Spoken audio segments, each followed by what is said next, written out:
ನಮಸ್ಕಾರ ಸ್ನೇಹಿತರೆ, ಇವತ್ತಿನ ವಿಡಿಯೋ ಅಲ್ಲಿ ನಾನು if wishes could kill series break down ನ ಕಂಟಿನ್ಯೂ ಮಾಡ್ತೀನಿ. ಹಿಂದಿನ ವಿಡಿಯೋ ಅಲ್ಲಿ ನೋಡಿರೋ ಹಾಗೆ ಗಿರಿಗೋ ಅನ್ನೋ ಒಂದು ಆಪ್ ಇದೆ. ಈ ಆಪ್ ಅನ್ನೇ ಮಾಧ್ಯಮವಾಗಿ ಇಟ್ಕೊಂಡು ಒಬ್ಳು ಹೈಸ್ಕೂಲ್ ಹುಡುಗಿಯ ಪ್ರೇತಾತ್ಮ ಆತ್ಮಗಳ ಜಗತ್ತಿನಿಂದ ನಮ್ಮ ಜಗತ್ತಿಗೆ ಬರ್ತಾ ಇದೆ.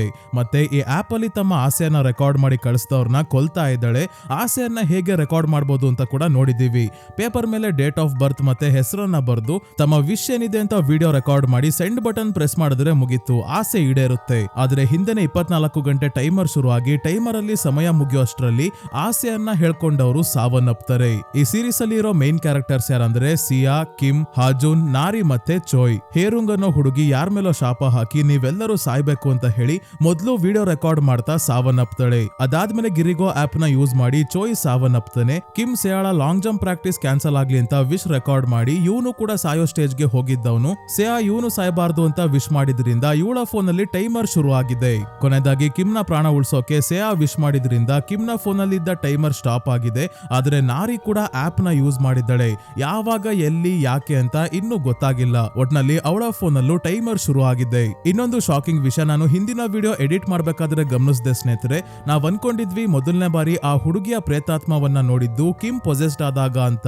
ಆದ್ರೆ ಅದಕ್ಕಿಂತ ಮೊದಲೇ ಚೋಯ್ ಸಾಯೋಕ್ಕೂ ಮುಂಚೆನೆ ಅವಳು ಕಾಣಿಸ್ಕೊಂಡಿರ್ತಾಳೆ. ಟೀಚರ್ ಮ್ಯಾಥ್ಸ್ ಟೆಸ್ಟ್ ಅಲ್ಲಿ ಚೋಯ್ ಫುಲ್ ಮಾರ್ಕ್ಸ್ ಸ್ಕೋರ್ ಮಾಡಿದ್ದಾನೆ ಅಂತ ಹೇಳಿದಾಗ ಇವನ ಫೋನ್ ಅಲ್ಲಿ ಇದ್ದ ಗಿರಿಗೋ ಆಪ್ ಅಲ್ಲಿ ನಿಮ್ಮ ಆಸೆ ಈಡೇರಿದೆ ಅಂತ ಮೆಸೇಜ್ ಬಂದಿತ್ತು ಸ್ನೇಹಿತರೆ. ಅದನ್ನ ನೋಡಿ ಶಾಕ್ ಆದ ಚೋಯ್ ತನ್ನ ಸುತ್ತಮುತ್ತ ಎಲ್ಲರನ್ನ ಒಂದು ಸಲ ನೋಡಿದಾಗ ನಾರಿ ಹಿಂದೆ ಒಬ್ಳು ಹುಡುಗಿ ಕೂತಿರ್ತಾಳೆ. ಅವಳ ಯೂನಿಫಾರ್ಮ್ ಬೇರೆ ರೀತಿ ಇದೆ. ಸಿಂಪಲ್ ಆಗಿ ಹೇಳ್ಬೇಕು ಅಂದ್ರೆ ಇವಳೇ ಆತ್ಮ ಆಗಿದ್ದಾಳೆ. ಕೆಲವು ಸೆಕೆಂಡ್ಸ್ ನ ಹಿಂದೆ ಟೀಚರ್ ಮಾತಾಡೋದನ್ನ ತೋರಿಸಬೇಕಾದ್ರೆ ನಾವು ನೋಡ್ಬೋದು ನಾರಿ ಹಿಂದೆ ಇರೋ ಡೆಸ್ಕ್ ಖಾಲಿ ಇದೆ, ಅಲ್ಲಿ ಯಾರು ಕೂತಿಲ್ಲ. ಆದ್ರೆ ಆಪ್ ಅಲ್ಲಿ ಮೆಸೇಜ್ ಬಂದ ನಂತರ ಅದೇ ಖಾಲಿ ಇದ್ದ ಜಾಗದಲ್ಲಿ ಆ ಹುಡುಗಿಯ ಆತ್ಮ ಕಾಣಿಸ್ಕೊಂಡಿರುತ್ತೆ. ಚೋಯ್ ಪೊಸೆಸ್ಡ್ ಆಗಿ ಕಟರಿಂದ ಎಲ್ಲರ ಮೇಲೆ ದಾಳಿ ಮಾಡೋಕೆ ನೋಡಿದಾಗ ಇದೇ ಡೆಸ್ಕ್ ಹತ್ರ ನಿಂತಿರೋ ಸೇಯಾನ ನೋಡಿ ಚೋಯ್ ಗಾಬರಿ ಆಗಿರ್ತಾನೆ ಅಂತ ನಾವ್ ಅನ್ಕೊಂಡಿರ್ತೀವಿ. ಆದ್ರೆ ಅಲ್ಲ, ಸೇಯಾಳ ಪಕ್ಕದಲ್ಲಿ ಇರೋ ಖಾಲಿ ಡೆಸ್ಕ್ ನ ನೋಡಿ ಗಾಬರಿ ಆಗಿರ್ತಾನೆ. ಇದನ್ನ ಸೇಯಾ ಗಮನಿಸಿರ್ತಾಳೆ. ಕಿಮ್ ಕೂಡ ಅದೃಶ್ಯವಾಗಿರೋ ಯಾವ್ದೋ ದುಷ್ಟಶಕ್ತಿಯನ್ನ ನೋಡಿದ್ದ. ಈಗ ನಾನು ಕೂಡ ಕಿಮ್ಗೆ ಏನೋ ಆಗ್ಬಾರ್ದು ಅಂತ ವಿಶ್ ಮಾಡಿ ಟೈಮರ್ ಆನ್ ಆಗಿರೋದ್ರಿಂದ ನನಗೂ ಅದು ಯಾರು ಅಂತ ಕಾಣ್ತಾರೆ ಅನ್ನೋದನ್ನ ಸೇಯಾ ಹಾಜೂನ್ಗೆ ಹಾಸ್ಪಿಟಲ್ ಅಲ್ಲಿ ಹೇಳಿರ್ತಾಳೆ. ಸೊ ಈಗ ಹಾಜೂನ್ ನ ಅಕ್ಕ ಹೆಡ್ಜಲ್ ಮೊದ್ಲೇ ಅವನಿಗೆ ಫೋನ್ ಮಾಡಿ ಗಿರಿಗೋ ಆಪ್ ಬಗ್ಗೆ ಹೇಳಿದ್ಲು. ಅದು ಶಾಪಗ್ರಸ್ತವಾಗಿದೆ, ಅದರ ಮುಖಾಂತರ ಒಂದು ಪ್ರೇತಾತ್ಮ ಬರ್ತಾ ಇದೆ. ತನ್ನ ರೂಪವನ್ನ ಬದಲಾಯಿಸಿಕೊಂಡು ಮನುಷ್ಯರ ಮನಸ್ಸಲ್ಲಿ ಇರೋ ಕಹಿ ಘಟನೆಗಳನ್ನ, ನೆನಪುಗಳನ್ನ ವೆಪನ್ಸ್ ನ ರೀತಿ ಬಳಸುತ್ತೆ ಅಂತ. ಅದಕ್ಕೆ ಅವಳ ಹತ್ರ ಸೇಯಾನ ಕರ್ಕೊಂಡು ಹೋದ್ರೆ ಈ ಆಪ್ ನ ಸಮಸ್ಯೆಗೆ ಪರಿಹಾರ ಸಿಗುತ್ತೆ ಅಂತ ತಕ್ಷಣ ಹಾಜೂನ್ ಇವಳನ್ನ ಕಾಡಿನಲ್ಲಿ ಇರೋ ತನ್ನ ಅಕ್ಕ ಹೇಡ್ಜಲ್ ಹತ್ರ ಕರ್ಕೊಂಡು ಹೊಡ್ತಾನೆ. ಹೆಡ್ಜಲ್ ಶಮನ್ ಆಗಿರೋದು ಹಿಂದಿನ ವಿಡಿಯೋ ಅಲ್ಲೇ ನೋಡಿದೀವಿ. ತನ್ನ ಫ್ರೆಂಡ್ಸ್ ಗೆ ಹಾಜೂನ್ ಅವಳು ಫಾರಿನ್ ಅಲ್ಲಿ ಓದ್ತಿದ್ದಾಳೆ ಅಂತ ಸುಳ್ಳು ಹೇಳಿದ್ದ. ಆದ್ರೆ ಈಗ ಸೇಯಾಗೆ ಸತ್ಯ ಹೇಳ್ತಾನೆ. ಹೆಡ್ಜಲ್ ತುಂಬಾನೇ ವರ್ಷಗಳ ಹಿಂದೆ ಸ್ಟಡೀಸ್ ಬಿಟ್ಟು ತನ್ನ ಹೆಸರನ್ನ ಚೇಂಜ್ ಮಾಡ್ಕೊಂಡು ಶಮನ್ ಆಗಿರ್ತಾಳೆ. ಆಗಿನಿಂದ ಕಾಡಿನಲ್ಲಿ ತನ್ನ ಬಾಯ್ ಫ್ರೆಂಡ್ ಬಾಂಗ್ವೂಲ್ ಜೊತೆ ವಾಸವಾಗಿದ್ದಾಳೆ.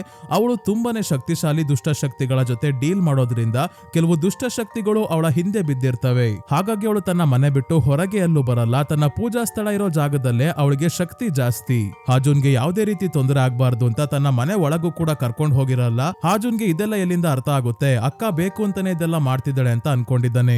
ಸೊ ಟ್ಯಾಕ್ಸಿಯಲ್ಲಿ ಬರ್ಬೇಕಾದ್ರೆ ರೋಡ್ ಅಡ್ಡಕ್ಕೆ ಮರ ಬಿದ್ದಿದೆ, ಹಾಗಾಗಿ ಮುಂದೆ ಹೋಗೋಕೆ ಆಗಲ್ಲ. ರೋಡ್ ಅಡ್ಡಕ್ಕೆ ಮರ ಬಿದ್ದಿದೆ ಅಂದ್ರೆ ಸೀದಾ ಫ್ರಮ್ವಿಲ್ ಟೌನ್ ಗೆ ಹೋಗಲ್ಲ, ಕಾರಿಂದ ಎಳೆದು ಮರ ದಾಟ್ಕೊಂಡು ಮುಂದಕ್ಕೆ ಹೋಗ್ತಾರೆ.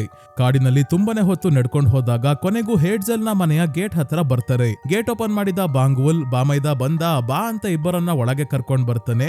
ಆಗ್ಲೇ ತನ್ನನ್ನ ಬಾಮೈದ ಮಾಡ್ಕೊಂಡಿರೋದು ಹಾಜೂನ್ಗೆ ಸ್ವಲ್ಪನೂ ಇಷ್ಟ ಆಗ್ತಿಲ್ಲ. ಇವನ ಇಷ್ಟ ಕಷ್ಟ ಬಾಂಗ್ವುಲ್ ಕೇಳಲ್ಲ, ಬಾಮೈದ ಅಂತಾನೆ ಕರಿತಾ ಇದ್ದಾನೆ. ಸ್ವಲ್ಪ ತಮಾಷೆ ಮಾಡೋದು ಜಾಸ್ತಿ ಇವನು. ಒಳಗೆ ಬರ್ತಿದ್ದಂಗೆ ಸೇಯಾಗೆ ಕಿಮ್ಮಿಂದ ಫೋನ್ ಬಂತು. ನಾನು ಹುಷಾರಾಗಿದ್ದೀನಿ, ಬೇರೆ ವಾರ್ಡ್ ಗೆ ಶಿಫ್ಟ್ ಮಾಡಿದ್ದಾರೆ. ನೀನ್ ಯಾಕೆ ನನ್ನನ್ನ ಭೇಟಿ ಆಗೋಕೆ ಬರ್ಲೇ ಇಲ್ಲ? ನೀನ್ ಎಲ್ಲಿದ್ಯಾ ಹೇಳು, ನಾನೇ ಅಲ್ಲಿಗೆ ಬರ್ತೀನಿ ಅಂತ ಪದೇ ಪದೇ ಇವಳು ಎಲ್ಲಿದ್ದಾಳೆ ಅಂತ ಕೇಳ್ತಾ ಇದ್ದಾನೆ. ಇದೇ ಸಮಯಕ್ಕೆ ಮನೆ ಒಳಗೆ ಹಚ್ಚಿಟ್ಟಿರೋ ಕ್ಯಾಂಡಲ್ಸ್ ಎಲ್ಲ ಹಾರೋಯ್ತು. ಹೆಡ್ಜಲ್ ಗೆ ಫೋನ್ ಮಾಡಿರೋದು ಕಿಮ್ ಅಲ್ಲ ಅಂತ ಗೊತ್ತಾಯ್ತು. ಫೋನ್ ಅಲ್ಲಿ ಮಾತಾಡಬೇಡ, ಅದು ದುಷ್ಟಶಕ್ತಿ ಆಗಿದೆ ಅಂತ ಹೇಳೋ ಅಷ್ಟರಲ್ಲಿ ತಡ ಆಗೋಯ್ತು. ಆ ಹುಡುಗಿಯ ಆತ್ಮ ಸೇಯಾನ ಪೊಸೆಸ್ ಮಾಡ್ಕೊಳ್ಳುತ್ತೆ. ಫೋನ್ ಅಲ್ಲಿ ಕಿಮ್ ನ ವಾಯ್ಸ್ ಅಲ್ಲಿ ಮೊದ್ಲು ಕಿಮ್ ಅಷ್ಟೇ ಅಲ್ಲ ನಿಮ್ಮೆಲ್ಲರನ್ನ ಕೂಡ ಸಾಯಿಸ್ತೀನಿ ಅಂತ ಹೇಳ್ತಿದ್ದಾಳೆ. ಫೋನ್ ಬಿಡು ಅಂತ ಹೆಡ್ಜಲ್ ಹೇಳ್ತಿದ್ರು. ಕಿವಿಯಿಂದ ಫೋನ್ ತೆಗಿತಿಲ್ಲ ಸೇಯಾ, ಯಾಕಂದ್ರೆ ಅವಳ ಬಾಡಿ ಈಗ ಇವಳ ಕಂಟ್ರೋಲ್ ಅಲ್ಲೇ ಇಲ್ಲ. ಈ ವಿಷಯ ಗೊತ್ತಾಗಿ ಹೆಡ್ಜಲ್ ಬಾಂಗ್ವುಲ್ ಕೈಯಲ್ಲಿ ಹಗ್ಗ ತರಿಸ್ಕೊಂಡು ಇವಳ ಕೈಗೆ ಸುತ್ತಿ ಹಿಂದಕ್ಕೆ ಎಳೆದು ಫೋನ್ ನ ಬೀಳ್ಸೋಕೆ ನೋಡ್ತಾಳೆ. ಈಗ ಫೋನ್ ಅಲ್ಲಿ ಆ ಹುಡುಗಿಯ ಆತ್ಮ ತನ್ನ ನಿಜವಾದ ವಾಯ್ಸ್ ಅಲ್ಲಿ ಮಾತಾಡ್ತಿದ್ದಾಳೆ. ಮತ್ತೆ ಸೇಯಾ ತನ್ನ ಕತ್ತನ್ನ ಪೂರ್ತಿ ಹಿಂದಕ್ಕೆ ತಿರುಗಿಸೋ ಹಾಗೆ ಮಾಡ್ತಾಳೆ. ಹೆಡ್ಜಲ್ ಹೀಗೆ ಆದ್ರೆ ಸೇಯಾ ಉಳಿಯಲ್ಲ ಅಂತ ಮೊದಲು ಹಗ್ಗ ಜೋರಾಗಿ ಎಳೆದು ಫೋನ್ ಕೆಳಗೆ ಬೀಳಿಸಿ ಇವಳನ್ನ ತನ್ನ ಪೂಜಾ ಸ್ಥಳಕ್ಕೆ ಕರ್ಕೊಂಡ್ ಬರ್ತಾಳೆ. ಹಾಜುನ್ ಏನ್ ನಡೀತಿದೆ ಇಲ್ಲಿ ಅಂತ ಕೇಳಿದಾಗ ಸೇಯಾಳ ಬಾಡಿ ಇಲ್ಲಿದೆ ಅಷ್ಟೇ, ಅವಳ ಆತ್ಮ ಸೂಪರ್ ನ್ಯಾಚುರಲ್ ಡೈಮೆನ್ಷನ್ಗೆ ಹೋಗಿದೆ. ಅಲ್ಲಿಂದನೇ ಈ ಆಪ್ ನ ಶಾಪ ಶುರು ಆಗಿರೋದು. ಸೇಯಾಳನ್ನ ಆದಷ್ಟು ಬೇಗ ವಾಪಸ್ ಕರ್ಕೊಂಡ್ ಬರ್ಲಿಲ್ಲ ಅಂದ್ರೆ ಅವಳ ಆತ್ಮ ಅಲ್ಲೇ ಉಳ್ಕೊಳ್ಳುತ್ತೆ. ಇಲ್ಲಿ ಸಾವನ್ನಪ್ಪಿರೋ ಸೇಯಾಳ ಡೆಡ್ ಬಾಡಿ ಉಳ್ಕೊಳ್ಳುತ್ತೆ ಅಷ್ಟೇ. ನೀನು ಪೂಜಾ ಸ್ಥಳಕ್ಕೆ ಬರ್ಬೇಡ, ಮನೆಯಲ್ಲೇ ಇರು ಅಂತ ಹೇಳಿ ಹೊರಡ್ತಾಳೆ. ಈಗ ಸೂಪರ್ ನ್ಯಾಚುರಲ್ ಡೈಮೆನ್ಷನ್ ಏನು ಅಂದ್ರೆ ನಮ್ಮ ಜಗತ್ತು ಮತ್ತೆ ಆತ್ಮಗಳ ಜಗತ್ತಿನ ನಡುವೆ ಇರೋ ಒಂದು ಪ್ರಪಂಚ. ಇದನ್ನ ಸೃಷ್ಟಿ ಮಾಡಿರೋದು ಆ ಹುಡುಗಿಯ ಆತ್ಮ. ಅಲ್ಲಿ ತಾನು ಪೊಸೆಸ್ ಮಾಡ್ಕೊಳ್ಳುವಂತವರ ಆತ್ಮ ಕರ್ಕೊಂಡು ಹೋಗಿ ಅವರ ಜೀವನದಲ್ಲಿ ನಡೆದಿರೋ ಕೆಟ್ಟ ಘಟನೆಗಳ ದೃಶ್ಯಗಳನ್ನ ಅವರಿಗೆ ತೋರಿಸಿ ಮಾನಸಿಕವಾಗಿ ತುಂಬಾನೇ ದುರ್ಬಲವಾಗೋ ಹಾಗೆ ಮಾಡ್ತಾಳೆ. ಆಮೇಲೆ ಆ ಜಗತ್ತಿನಿಂದ ತಪ್ಪಿಸ್ಕೊಂಡ್ ಬರೋಕೆ ಆಗ್ಲಿಲ್ಲ ಅಂದ್ರೆ ಅವರ ಆತ್ಮ ಅಲ್ಲೇ ಉಳ್ಕೊಳ್ಳುತ್ತೆ. ನಮ್ಮ ಜಗತ್ತಿನಲ್ಲಿ ಅವರು ಸಾವನ್ನಪ್ತಾರೆ. ಈಗ ಸೇಯಾ ಕೂಡ ಅದೇ ಸೂಪರ್ ನ್ಯಾಚುರಲ್ ಡೈಮೆನ್ಷನ್ ಅಲ್ಲಿ ಇದ್ದಾಳೆ. ಇಲ್ಲಿ ಸದ್ಯಕ್ಕೆ ಕೋಮಾಗೆ ಹೋಗಿದ್ದಾಳೆ, ಪ್ರಜ್ಞೆ ಇಲ್ಲ. ಬಾಂಗ್ವುಲ್ ಮತ್ತೆ ಹೆಡ್ಜೆಲ್ ಒಂದು ಆಚರಣೆಯನ್ನ ಶುರು ಮಾಡಿ ಹೆಡ್ಜೆಲ್ ತನ್ನ ಗಾರ್ಡಿಯನ್ ಆಗಿರೋ ಬಿಳಿ ಹಾವಿಗೆ ರಕ್ಷಣೆ ಕೊಡೋದಕ್ಕೆ ಕೇಳ್ಕೊಂತಾಳೆ. ನಂತರ ತನ್ನ ಕೈಗೆ ದಾರ ಕಟ್ಕೊಂಡು ಅದೇ ದಾರದ ಇನ್ನೊಂದು ಸೈಡ್ ನ ಸೇಯಾಳ ಕೈಗೆ ಕಟ್ತಾಳೆ. ಸೂಪರ್ ನ್ಯಾಚುರಲ್ ಡೈಮೆನ್ಷನ್ ಅಲ್ಲಿ ಇರೋ ಸೇಯಾಳ ಆತ್ಮದ ಜೊತೆ ಕನೆಕ್ಟ್ ಆಗೋದಕ್ಕೆ. ಬಾಂಗ್ವುಲ್ ಪವಿತ್ರವಾದ ಚಾಕು ಹಿಡ್ಕೊಂಡು ಪೂಜಾ ಸ್ಥಳದ ಹೊರಗೆ ನಿಂತಿದ್ದಾನೆ. ಯಾವುದೇ ದುಷ್ಟಶಕ್ತಿ ಇಲ್ಲಿಗೆ ಬಂದು ಇವರು ಮಾಡ್ತಿರೋ ಆಚರಣೆಯನ್ನ ನಿಲ್ಸೋಕೆ ನೋಡಿದ್ರೆ ಅದನ್ನ ತಡೆಯೋ ಜವಾಬ್ದಾರಿ ಬಾಂಗ್ವುಲ್ದು. ಹೆಡ್ಜೆಲ್ ಮಂತ್ರಗಳನ್ನ ಹೇಳ್ತಾ ಸೇಯಾಗೆ ಎಚ್ಚರಗೊಳ್ಳೋದಕ್ಕೆ ಹೇಳ್ತಿದ್ದಂಗೆ ಸೂಪರ್ ನ್ಯಾಚುರಲ್ ಡೈಮೆನ್ಷನ್ ನಲ್ಲಿ ಇರೋ ಸೇಯಾಳ ಆತ್ಮಕ್ಕೆ ಎಚ್ಚರಿಕೆ ಆಗುತ್ತೆ. ಹೆಡ್ಜೆಲ್ ಕೂಡ ಇಲ್ಲೇ ಇದ್ದಾಳೆ. ಇವಳ ಕೈಗೆ ದಾರ ಕಟ್ಕೊಂಡು ಕನೆಕ್ಟ್ ಆಗಿರೋದ್ರಿಂದ ಹೆಡ್ಜೆಲ್ ಹೇಳ್ತಾಳೆ, ನಿನ್ನ ಮುಂದಿನ ಹಾದಿ ಪಾರ್ ಮಾಡ್ಕೊಂಡ್ ಬರೋದು ಅಷ್ಟು ಸುಲಭ ಅಲ್ಲ. ನಿನಗೆ ದುಃಖ ಆಗುವಂತ ತುಂಬಾನೇ ದೃಶ್ಯಗಳನ್ನ ನೋಡ್ತೀಯ. ಅದರ ಬಗ್ಗೆ ತಲೆ ಕೆಡ್ಸ್ಕೊಂಡಲೆ ಒಂದಾದ್ಮೇಲೆ ಒಂದರಂಗೆ 3 ಡೋರ್ಸ್ ನ ಓಪನ್ ಮಾಡ್ಕೊಂಡು ಸೂಪರ್ ನ್ಯಾಚುರಲ್ ಡೈಮೆನ್ಷನ್ ಇಂದ ನಮ್ಮ ಜಗತ್ತಿಗೆ ವಾಪಸ್ ಬರ್ಬೇಕು. ಡೋರ್ ಓಪನ್ ಮಾಡೋ ಕೆಲಸ ನಾವು ಮಾಡ್ತೀವಿ. ನೀನು ಹಿಂದೆ ನೋಡ್ದಂಗೆ ಸೀದಾ ಮುಂದೆ ಹೋಗ್ತಾ ಇರು. ನಾನು ಇಲ್ಲೇ ಇದ್ದು ಗೈಡ್ ಮಾಡ್ತೀನಿ. ಆದ್ರೆ ನಾನು ಆ ಹುಡುಗಿಯ ಆತ್ಮಕ್ಕೆ ಕಾಣಿಸ್ಕೊಳ್ಳೋ ಹಾಗಿಲ್ಲ. ಕಾಣಿಸ್ಕೊಂಡ್ರೆ ಡೋರ್ಗಳಿರೋ ವಿಷಯ ಗೊತ್ತಾಗಿ ಅವಳು ಏನಾದ್ರೂ ಮಾಡೋ ಸಾಧ್ಯತೆ ಇರುತ್ತೆ ಅಂತ ಹೇಳಿ ಕಳಿಸ್ತಾಳೆ. ಅದೇ ಬಾಂಗ್ವುಲ್ 3 ಡೋರ್ಗಳನ್ನ ಸೂಚಿಸೋ 3 ಅಗರಬತ್ತಿಗಳಲ್ಲಿ ಒಂದನ್ನ ಹಚ್ಚಿ ಪ್ರಕೃತಿ ದೇವರಲ್ಲಿ ಪ್ರಾರ್ಥನೆ ಮಾಡಿ ಒಂದು ಡೋರ್ ಓಪನ್ ಆಗೋ ಹಾಗೆ ಮಾಡ್ತಾನೆ. ಆ ಡೋರ್ ಅನ್ನೇ ಹುಡ್ಕೊಂಡು ಸೇಯಾ ಹೋಗ್ಬೇಕು. ಸಮಸ್ಯೆ ಏನಂದ್ರೆ ಈ ಅಗರಬತ್ತಿ ಬೇಗ ಉರಿದೋಗ್ತಾ ಇದೆ. ಇದು ಉರಿಯೋವರೆಗೂ ಮಾತ್ರ ಡೋರ್ ಇರುತ್ತೆ ಅಷ್ಟೇ, ಆಮೇಲೆ ಸೇಯಾಗೆ ಕಾಣಿಸಲ್ಲ. ಹಾಗಾಗಿ ಬೇಗ ಸೇಯಾ ಮುಂದಕ್ಕೆ ಹೋಗ್ಬೇಕು. ಇವನು ಲಕ್ಷ್ಮಣ ರೇಖೆ ತರ ಚಾಕುವಿಂದ ಪೂಜಾ ಸ್ಥಳದ ಸುತ್ತ ಸರ್ಕಲ್ ಡ್ರಾ ಮಾಡ್ತಾನೆ. ಈ ರೀತಿ ಮಾಡ್ತಿದ್ದಂಗೆ ಇಲ್ಲಿವರೆಗೂ ಜೋರಾಗಿ ಬೀಸ್ತಿದ್ದ ಗಾಳಿ ಸ್ಲೋ ಆಯ್ತು. ಅಗರಬತ್ತಿ ಕೂಡ ಸ್ಲೋ ಆಗಿ ಉರಿತಾ ಇದೆ. ಹೆಡ್ಜೆಲ್ ಮರದಿಂದ ಮಾಡಿರೋ ಒಂದು ಮಾಸ್ಕ್ ನ ಹಾಕೊಂಡಾಗ ಸೂಪರ್ ನ್ಯಾಚುರಲ್ ಡೈಮೆನ್ಷನ್ ಅಲ್ಲಿ ಅದೃಶ್ಯವಾಗಿರ್ತಾಳೆ. ಕೊನೆಗೆ ಸೇಯಾ ತನ್ನ ಮುಂದೆನೆ ಇರೋ ಮೊದಲ ಡೋರ್ ನ ಓಪನ್ ಮಾಡ್ಕೊಂಡು ಮುಂದೆ ನಡ್ಕೊಂಡ್ ಬಂದ್ರೆ ಸ್ಕೂಲ್ ಒಳಗೆ ಇದ್ದಾಳೆ. ಇಲ್ಲಿಂದ ಮುಂದೆ ಕಾಣೋದೆಲ್ಲ ಆ ಹುಡುಗಿಯ ಆತ್ಮ ಸೃಷ್ಟಿ ಮಾಡೋ ಭ್ರಮೆ ಆಗಿರುತ್ತೆ ಅಷ್ಟೇ. ಹೆಡ್ಜೆಲ್ ಹೇಳ್ದಂಗೆ ಹಿಂದೆ ನೋಡ್ದಂಗೆ ಮುಂದಕ್ಕೆನೆ ಹೋಗ್ತಾ ಇದ್ದಾಳೆ. ಆದ್ರೆ ಹಿಂದಕ್ಕೆ ಹೋಗುವಂತ ಸಂದರ್ಭ ಬಂದಾಗ ಹಿಂದೆ ತಿರುಗಿ ನೋಡ್ದೆ ಹಾಗೆ ರಿವರ್ಸ್ ಹೋಗ್ತಾ ಇದ್ದಾಳೆ. ರಿವರ್ಸ್ ಹೋಗ್ತಾ ಹೋಗ್ತಾ ಹಿಂದೆಯಿಂದ ಚೋಯ್ ಕಟರ್ ಹಿಡ್ಕೊಂಡು ಬಂದ. ಹೆದರ್ಕೊಂಡು ಸೇಯಾ ಮುಂದಕ್ಕೆ ಒಂದೇ ಸಮ ಓಡ್ತಾಳೆ. ಆದ್ರೆ ಅವಳ ಮುಂದೆನೆ ಈಗ ಚೋಯ್ ತನ್ನ ಕತ್ತನ್ನ ಕುಯ್ಕೊಂಡು ಸಾವನ್ನಪ್ಪಿದ ದೃಶ್ಯ ಕಾಣಿಸ್ತಾ ಇದೆ. ಅಷ್ಟೇ ಅಲ್ಲ, ಚೋಯ್ ಮತ್ತೆ ಇವಳ ಹತ್ರ ಬಂದು ನೀನೇ ಇದಕ್ಕೆಲ್ಲ ಕಾರಣ, ದಯವಿಟ್ಟು ನನ್ನ ಕಾಪಾಡು ಕಾಪಾಡು ಅಂತ ಪದೇ ಪದೇ ಕೇಳ್ಕೊಂತಾ ಇದ್ದಾನೆ. ತಪ್ಪಿಸ್ಕೊಂಡು ಹೋಗೋಕೆ ಎಲ್ಲೂ ದಾರಿ ಸಿಗದೆ ಇದ್ದಾಗ ಕಿಟಕಿ ಓಪನ್ ಮಾಡಿ ನೋಡಿದ್ರೆ ಎಲ್ಲಾ ಕಡೆ ಇವಳೆ ಕಾಣಿಸ್ತಾ ಇದ್ದಾಳೆ. ಯಾಕಂದ್ರೆ ಇದೊಂದು ಖಾಲಿ ಜಗತ್ತು ಸ್ನೇಹಿತರೆ, ಕತ್ತಲೆ ಬಿಟ್ರೆ ಏನೂ ಇಲ್ಲ. ಎಕ್ಸಾಂಪಲ್ ಗೆ ಹೇಳ್ಬೇಕು ಅಂದ್ರೆ ಕತ್ತಲೆ ಇರೋ ಜಾಗದಲ್ಲಿ ಪ್ರೊಜೆಕ್ಟರ್ ಹಾಕಿ ಕಣ್ಣು ಮುಂದೆ 3D ದೃಶ್ಯವನ್ನ ಕಾಣಿಸೋ ಹಾಗೆ ಮಾಡ್ತಿರೋದು. ಇದು ಖಾಲಿ ಜಾಗ ಆಗಿರೋದ್ರಿಂದ ಇಲ್ಲೇನ್ ನಡೀತಾ ಇದೆಯೋ ಅದೇ ರಿಪೀಟ್ ಆಗ್ತಾ ಇದೆ ಅಷ್ಟೇ. ಅದಕ್ಕೆ ಈ ರೀತಿ ಇನ್ಫೈನೈಟ್ ಪ್ರೊಜೆಕ್ಷನ್ಸ್ ಕಾಣಿಸ್ತಾ ಇದೆ. ಮತ್ತೆ ಸೇಯಾ ಅವತ್ತು ಚೋಯ್ಗೆ ಬರ್ತ್ಡೇಗೆ ಬರೋಕಾಗಲ್ಲ ಅಂತ ಮೊದಲೇ ಗಿಫ್ಟ್ ಕೊಡೋಕೆ ಅವನ ಮನೆ ಹತ್ರ ಹೋಗಿದ್ದಾಗ ಫೋನ್ ಅಲ್ಲಿ ಸೇಯಾ, ನಾರಿ ಮತ್ತೆ ಕಿಮ್ ಇವನ ಬಗ್ಗೆ ಕೆಟ್ಟದಾಗಿ ಮಾತಾಡ್ತಿರೋ ಹಾಗೆ ವಾಯ್ಸ್ ಕೇಳಿಸಿದ ವಿಷಯ ಸೇಯಾಗೆ ಚೋಯ್ ಹೇಳಿರ್ತಾನೆ. ಆದ್ರೂ ಇವಳು ತಲೆ ಕೆಡ್ಸ್ಕೊಂಡಿರ್ಲಿಲ್ಲ. ಇವಳು ಏನಾದ್ರೂ ಮಾಡ್ಬೋದಾಗಿತ್ತು. ಏನು ಮಾಡ್ದಲೇ ಇದ್ದಿದ್ದಕ್ಕೆ ಚೋಯ್ ಸಾವನ್ನಪ್ಪಿದ್ದು ಅನ್ನೋ ಗಿಲ್ಟ್ ಸೇಯಾಗೆ ಬರೋ ಹಾಗೆ ಮಾಡ್ತಿದ್ದಾಳೆ ಆ ಹುಡುಗಿಯ ಆತ್ಮ. ಆದ್ರೆ ಅವಳಿಗೆ ಹೆಡ್ಜೆಲ್ ಹೇಳಿದ್ದು ನೆನ್ಪಾಯ್ತು, ಇದ್ಯಾವುದು ರಿಯಲ್ ಅಲ್ಲ ಅಂತ. ಹಾಗಾಗಿ ತನ್ನ ಮುಂದೆ ಕತ್ತನ್ನ ಕುಯ್ಕೊಂತಾ ಇರೋ ಚೋಯ್ಗೆ ನೀನು ರಿಯಲ್ ಅಲ್ಲ, ಏನೇನೋ ಮಾಡಿ ನನ್ನ ಹೆದರ್ಸೋಕೆ ಆಗಲ್ಲ ಅಂತ ಎದ್ದು ಓಡೋಕೆ ಶುರು ಮಾಡ್ತಾಳೆ. ಚೋಯ್ ಮುಂದೆ ಕಾಣಿಸ್ಕೊಂಡಾಗ ಇವನನ್ನ ಗುದ್ಕೊಂಡ್ ಹೋದ್ರು ಪರವಾಗಿಲ್ಲ ಅಂತ ನುಗ್ತಾಳೆ. ಆದ್ರೆ ಮೊದ್ಲೇ ಹೇಳ್ದಂಗೆ ಇವನು ಪ್ರೊಜೆಕ್ಟರ್ ಇಂದ ಪ್ರೊಜೆಕ್ಟ್ ಆಗಿರೋ ದೃಶ್ಯ ಇದ್ದಂಗೆ ಅಷ್ಟೇ. ಅದಕ್ಕೆ ಮಾಯ ಆದ. ಇಲ್ಲೇ ಇನ್ನೊಂದು ಡೋರ್ ಇವಳಿಗೆ ಕಾಣಿಸ್ತು. ನಮ್ಮ ಜಗತ್ತಿನಲ್ಲಿ ಇರೋ ಹೆಡ್ಜೆಲ್ ಬಾಂಗ್ವುಲ್ಗೆ 2ನೇ ಡೋರ್ ಓಪನ್ ಮಾಡೋಕೆ ಹೇಳ್ತಾಳೆ. 2ನೇ ಅಗರಬತ್ತಿಯನ್ನ ಹಚ್ಚಿ ಮಂತ್ರಗಳನ್ನ ಹೇಳ್ತಾ 2ನೇ ಡೋರ್ ಒಳಗೆ ಸೇಯಾಗೆ ಹೋಗೋಕೆ ಅವಕಾಶ ಮಾಡಿ ಕೊಡ್ತಾನೆ ಬಾಂಗ್ವುಲ್. ಡೋರ್ ಓಪನ್ ಮಾಡ್ಕೊಂಡ್ ಬಂದ ಸೇಯಾ ಹೈವೇಲಿ ನಡ್ಕೊಂಡ್ ಬರ್ಬೇಕಾದ್ರೆ ಇಲ್ಲೇ ಒಂದು ಕಾರ್ ಕ್ರಾಶ್ ಆಗಿದೆ. ಇವಳ ತಂದೆ ತಾಯಿ ಸಾವನ್ನಪ್ಪಿದ ದೃಶ್ಯವನ್ನ ಇವಳಿಗೆ ಕಾಣಿಸೋ ಹಾಗೆ ಮಾಡ್ತಿದ್ದಾಳೆ ಆ ಹುಡುಗಿಯ ಆತ್ಮ. ಆಕ್ಸಿಡೆಂಟ್ ಹೇಗಾಯ್ತು ಅನ್ನೋದನ್ನ ಸೇಯಾ ನೆನ್ಪ್ ಮಾಡ್ಕೊಂತಾಳೆ. ಸೇಯಾ ಚಿಕ್ಕವಳಿದ್ದಾಗ ತನ್ನ ತಂದೆ ತಾಯಿ ಜೊತೆ ಕಾರಲ್ಲಿ ಹೋಗ್ಬೇಕಾದ್ರೆ ಸೇಯಾ ಲಾಂಗ್ ಜಂಪ್ ಅಲ್ಲಿ ಫಸ್ಟ್ ಬಂದ್ರೆ ಏನ್ ಕೊಡಿಸ್ತೀರಾ ಅಪ್ಪ ಅಂತ ಡ್ರೈವ್ ಮಾಡ್ತಿರೋ ತನ್ನ ತಂದೆಗೆ ಕೇಳ್ತಾ ಇರ್ತಾಳೆ. ಇದರಿಂದ ಅವರು ಡಿಸ್ಟ್ರಾಕ್ಟ್ ಆದಾಗ ಕಾರ್ ಕಂಟ್ರೋಲ್ಗೆ ಸಿಗದೆ ಕ್ರಾಶ್ ಆಗಿರುತ್ತೆ. ಈ ಸಮಯದಲ್ಲಿ ಸೇಯಾ ಅವರ ಅಮ್ಮ ಇವಳನ್ನ ತಪ್ಕೊಂಡಿದ್ರಿಂದ ಇವಳಿಗೆ ಜಾಸ್ತಿ ಏಟಾಗಿರಲ್ಲ, ಆದ್ರೆ ಅಪ್ಪ ಅಮ್ಮ ಇಬ್ರು ತುಂಬಾನೇ ಗಾಯಗೊಳ್ತಾರೆ. ಇದನ್ನೆಲ್ಲ ನೆನ್ಪ್ ಮಾಡ್ಕೊಂಡು ಅಳ್ತಾ ಇರೋ ಸೇಯಾ ಮುಂದೆ 3ನೇ ಡೋರ್ ಕಾಣಿಸ್ತಾ ಇದ್ರು ಹೋಗ್ತಾ ಇಲ್ಲ. ಬಾಂಗ್ವೂಲ್ ಅಗರ್ಬತ್ತಿ ಉರ್ದೋಗ್ತಾ ಇದೆ, ಬೇಗ ಅಂತ ಅರ್ಜೆಂಟ್ ಮಾಡ್ತಿದ್ದಾನೆ. ಹೆಡ್ಸ್ ಅಲ್ಲಿ ಏನೇ ಹೇಳಿದ್ರು ಸೇಯಾ ಕೇಳ್ತಿಲ್ಲ. ಅದಕ್ಕೆ ಅವಳನ್ನ ಸೂಪರ್ ನ್ಯಾಚುರಲ್ ಡೈಮೆನ್ಷನ್ ಅಲ್ಲೇ ಬಿಡೋಕಾಗಲ್ಲ, ಮಾಸ್ಕ್ ತೆಗೆದ್ರು ಪರವಾಗಿಲ್ಲ, ಇವಳನ್ನ ಕಾಪಾಡ್ತೀನಿ ಅಂತ ಹೇಳ್ತಿದ್ದಾಳೆ. ಮಾಸ್ಕ್ ತೆಗೆದ್ರೆ ನೀನು ಆ ಹುಡುಗಿ ಆತ್ಮಕ್ಕೆ ಕಾಣಿಸ್ಕೊಂತ್ಯಾ, ಬೇಡ ಅಂತ ಬಾಂಗ್ವೂಲ್ ಹೇಳ್ತಿದ್ರು ಕೇಳಲ್ಲ. ಇದೇ ಸಮಯಕ್ಕೆ ನಾರಿ ಹಾಜುನ್ಗೆ ಯಾಕೋ ಪದೇ ಪದೇ ಕಾಲ್ ಮಾಡ್ತಿದ್ದಾಳೆ, ಆದ್ರೂ ಇವನು ರಿಸೀವ್ ಮಾಡ್ತಿಲ್ಲ. ಇನ್ನೊಂದ್ ಕಡೆ ಸೂಪರ್ ನ್ಯಾಚುರಲ್ ಡೈಮೆನ್ಷನ್ ಅಲ್ಲಿ ಸೇಯಾಳ ಕಾಲನ್ನ ಹಿಡ್ಕೊಂಡು ಇವ್ರಮ್ಮ, ನಾವು ನೀನೊಬ್ಬಳನ್ನೇ ಬಿಟ್ಟು ಹೋಗ್ಬಾರ್ದಾಗಿತ್ತು, ಆದ್ರೆ ನೀನು ತುಂಬಾನೇ ಒಳ್ಳೆ ಹುಡುಗಿಯಾಗಿ ಬೆಳೆದಿದ್ಯಾ, ಸ್ವಲ್ಪ ಹೊತ್ತು ಇಲ್ಲೇ ಇರು, ನಮ್ಮನ್ನ ಬಿಟ್ಟು ಹೋಗ್ಬೇಡ ಅಂತ ಹೇಳಿ ಇವಳನ್ನ ಇಲ್ಲೇ ಉಳಿಸ್ಕೊಳ್ಳೋಕೆ ನೋಡ್ತಿದ್ದಾರೆ. ಇವಳು ವಾಪಸ್ ಬರ್ತಿಲ್ಲ ಅಂತ ಹಾಜುನ್ ಕೂಡ ಆಗ್ಲೇ ಗಿರಿಗೋ ಆಪ್ ನ ಡೌನ್ಲೋಡ್ ಮಾಡಿ ಒಂದು ಪೇಪರ್ ಮೇಲೆ ತನ್ನ ಡೇಟ್ ಆಫ್ ಬರ್ತ್ ಮತ್ತೆ ಹೆಸರನ್ನ ಬರ್ದು ವಿಶ್ ಮಾಡೋಕೆ ರೆಡಿ ಆಗ್ತಾ ಇದ್ದಾನೆ. ಸೇಯಾ ಕೊನೆಗೂ ಇದೆಲ್ಲ ರಿಯಲ್ ಅಲ್ಲ, ಇದೆಲ್ಲ ಆ ಹುಡುಗಿಯ ಆತ್ಮ ನನಗೆ ತೋರಿಸ್ತಾ ಇರೋದು ಅಂತ ಅರ್ಥ ಮಾಡ್ಕೊಂಡು ಡೋರ್ ಹತ್ರ ಓಡೋಕೆ ಶುರು ಮಾಡ್ತಾಳೆ. ಡೋರ್ ನ ಓಪನ್ ಮಾಡ್ತಿದ್ದಂಗೆ ಇವಳಿಗೆ ಹೇಡ್ಜೆಲ್ ನ ಮನೆ ಒಳಗೆ ಎಚ್ಚರಿಕೆ ಆಯ್ತು. ಬಾಂಗ್ವೂಲ್ ಮತ್ತೆ ಹಾಜುನ್ ಇಲ್ಲೇ ಇದ್ದರೆ ಹೇಡ್ಜೆಲ್ ಎಲ್ಲೂ ಕಾಣ್ತಿಲ್ಲ. ಅವಳು ರೆಸ್ಟ್ ಮಾಡ್ತಿದ್ದಾಳೆ ಅಂತ ಬಾಂಗ್ವೂಲ್ ಹೇಳ್ತಿದ್ರೆ ಹೇಡ್ಜೆಲ್ ಮಾತಾಡ್ತಿರೋ ಶಬ್ದ ಇವಳಿಗೆ ಕೇಳಿಸ್ತಾ ಇದೆ. ಇದೆಲ್ಲ ರಿಯಲ್ ಅಲ್ಲ, ನೀನು 3ನೇ ಡೋರ್ ನ ತೆಕ್ಕೊಂಡು ಸೂಪರ್ ನ್ಯಾಚುರಲ್ ಡೈಮೆನ್ಷನ್ ನ ಇನ್ನೊಂದು ಭಾಗದಲ್ಲಿ ಇದೆಯಾ ಅಷ್ಟೇ, ಇಲ್ಲಿಂದ ಮತ್ತೆ ಕೊನೆ ಡೋರ್ ನ ಹುಡುಕಿ ಹೊರಗೆ ಬರ್ಬೇಕು ಅಂತ ಹೇಳ್ತಿದ್ದಾಳೆ. ಆದ್ರೆ ಬಾಂಗ್ವೂಲ್, ಯಾಕೆ ಯಾರಾದ್ರೂ ಮಾತಾಡ್ತಿರೋ ವಾಯ್ಸ್ ಕೇಳಿಸ್ತಿದ್ಯಾ? ಹಾಗಾದ್ರೆ ಆತ್ಮಗಳ ಜಗತ್ತಿನಿಂದ ಒಂದು ಆತ್ಮ ನಿನ್ನ ಹಿಂದೆನೆ ಇಲ್ಲಿಗೆ ಬಂದಿರೋ ಹಾಗಿದೆ. ಯಾವ ಆತ್ಮ ನೋಡ್ತೀನಿ ಹಿಂದೆ ತಿರುಗು ಅಂತಿದ್ದಾನೆ. ಹೇಡ್ಜಲ್ ಏನೇ ಆದ್ರೂ ಹಿಂದಕ್ಕೆ ಮಾತ್ರ ತಿರುಗ್ಬೇಡ ಅಂದ್ರೆ ಇವನು ತಿರುಗು ಅಂತಿದ್ದಾನಲ್ಲ, ಏನ್ ಮಾಡೋದು ಅಂತ ಕನ್ಫ್ಯೂಸ್ ಆಗಿದ್ದಾಗ್ಲೇ ಹೇಡ್ಜಲ್, ನಾನಿನ್ನು ಮಾಸ್ಕ್ ಹಾಕೊಂಡೇ ಇದ್ದೀನಿ, ಬೇಕಿದ್ರೆ ನನ್ನ ಕರೆಯೋಕೆ ಹೇಳು ಅವರಿಗೆ, ನಾನು ಮಾಸ್ಕ್ ಹಾಕೊಂಡಿರೋವರೆಗೂ ನನ್ನ ರೂಪವನ್ನ ಆ ಆತ್ಮಕ್ಕೆ ತೋರ್ಸೋಕಾಗಲ್ಲ ಅಂತ ಹೇಳ್ತಾಳೆ. ಸೇಯಾ ಹೇಳೋದನ್ನ ಬಾಂಗ್ವೂಲ್ ಕೇಳ್ತಾನೆ ಇಲ್ಲ. ಈಗ ಹಾಜುನ್ ತನ್ನ ಫೋನ್ ಅಲ್ಲಿ ಇವಳಿಗೆ ಏನು ಆಗ್ಬಾರ್ದು ಅಂತ ವಿಶ್ ಮಾಡಿ ಟೈಮರ್ ಶುರು ಆಗಿರೋದನ್ನ ತೋರಿಸ್ತಾನೆ. ಮತ್ತೆ ಇವನು ಕೂಡ ಸೇಮ್ ಕಿಮ್ ತರ ಕಣ್ಣನ್ನ ಉಜ್ಜೋಕೆ ಶುರು ಮಾಡ್ತಾನೆ. ನಿನ್ನ ಹಿಂದೆ ಯಾರೋ ಇದ್ದಾರೆ ನೋಡು ಅಲ್ಲಿ ಅಂತ ಪದೇ ಪದೇ ಹೇಳ್ತಾ ಇದ್ದಾನೆ. ಇದೇ ರೀತಿ ಇಬ್ರು ಒಂದೇ ಸಮಯ ಇವಳ ತಲೆ ತಿಂದು ಇವಳು ಹಿಂದಿರುಗಿ ನೋಡೋ ಹಾಗೆ ಮಾಡೇ ಬಿಟ್ರು. ಸೇಯಾ ಹಿಂದಿರುಗಿ ನೋಡ್ತಿದ್ದಂಗೆ ಮರದ ಗೋಡೆಯಿಂದನೇ ಒಂದು ಕಣ್ಣು ಓಪನ್ ಆಗುತ್ತೆ. ಆ ಹುಡುಗಿಯ ಆತ್ಮ ಇದು. ಈ ಆತ್ಮಕ್ಕೆ ಹೇಡ್ಜಲ್ ಕಾಣಿಸ್ಕೊಂತಿದ್ದಂಗೆ ನಮ್ಮ ಜಗತ್ತಿನಲ್ಲಿ ಇರೋ ಹೇಡ್ಜಲ್ ನ ಬಾಯಿಂದ ರಕ್ತ ಬರೋಕೆ ಶುರು ಆಗುತ್ತೆ. ಇವಳು ಸೇಯಾಳ ಕೈಗೆ ಕಟ್ಕೊಂಡಿದ್ದ ದಾರ ಕೂಡ ಕಟ್ಟಾಯ್ತು. ಹೀಗೆ ಆದ್ರೆ ಆಗಲ್ಲ ಅಂತ ಮತ್ತೊಂದು ಆಚರಣೆ ಶುರು ಮಾಡಿ ಹೇಡ್ಜಲ್ ಬಾಂಗ್ವೂಲ್ಗೆ ಇನ್ನೊಂದು ಡೋರ್ ನ ಓಪನ್ ಮಾಡೋಕೆ ಹೇಳ್ತಾಳೆ. ಆದ್ರೆ 3 ಡೋರ್ ನ ನಂತರ ಮತ್ತೊಂದು ಡೋರ್ ಓಪನ್ ಮಾಡಿದ್ರೆ ಕೇವಲ 3 ನಿಮಿಷ ಆ ಡೋರ್ ಇರುತ್ತೆ ಅಷ್ಟೇ. ಹಾಗಾಗಿ ಹೇಡ್ಜಲ್ ಬಿಲ್ಲು ಬಾಣ ತಗೊಂಡು ಸೂಪರ್ ನ್ಯಾಚುರಲ್ ಡೈಮೆನ್ಷನ್ ಗೆ ಎಂಟರ್ ಆಗ್ತಾಳೆ. ಸೇಯಾ ಕೇವಲ ಕತ್ತಲಿರೋ ಜಾಗದಲ್ಲಿ ಇದ್ದಳೆ. ಇವಳ ಕೈಯಲ್ಲಿ ಈಗ ಕೆಂಪು ದಾರ ಎಲ್ಲಿಗೋ ಕನೆಕ್ಟ್ ಆಗಿದೆ.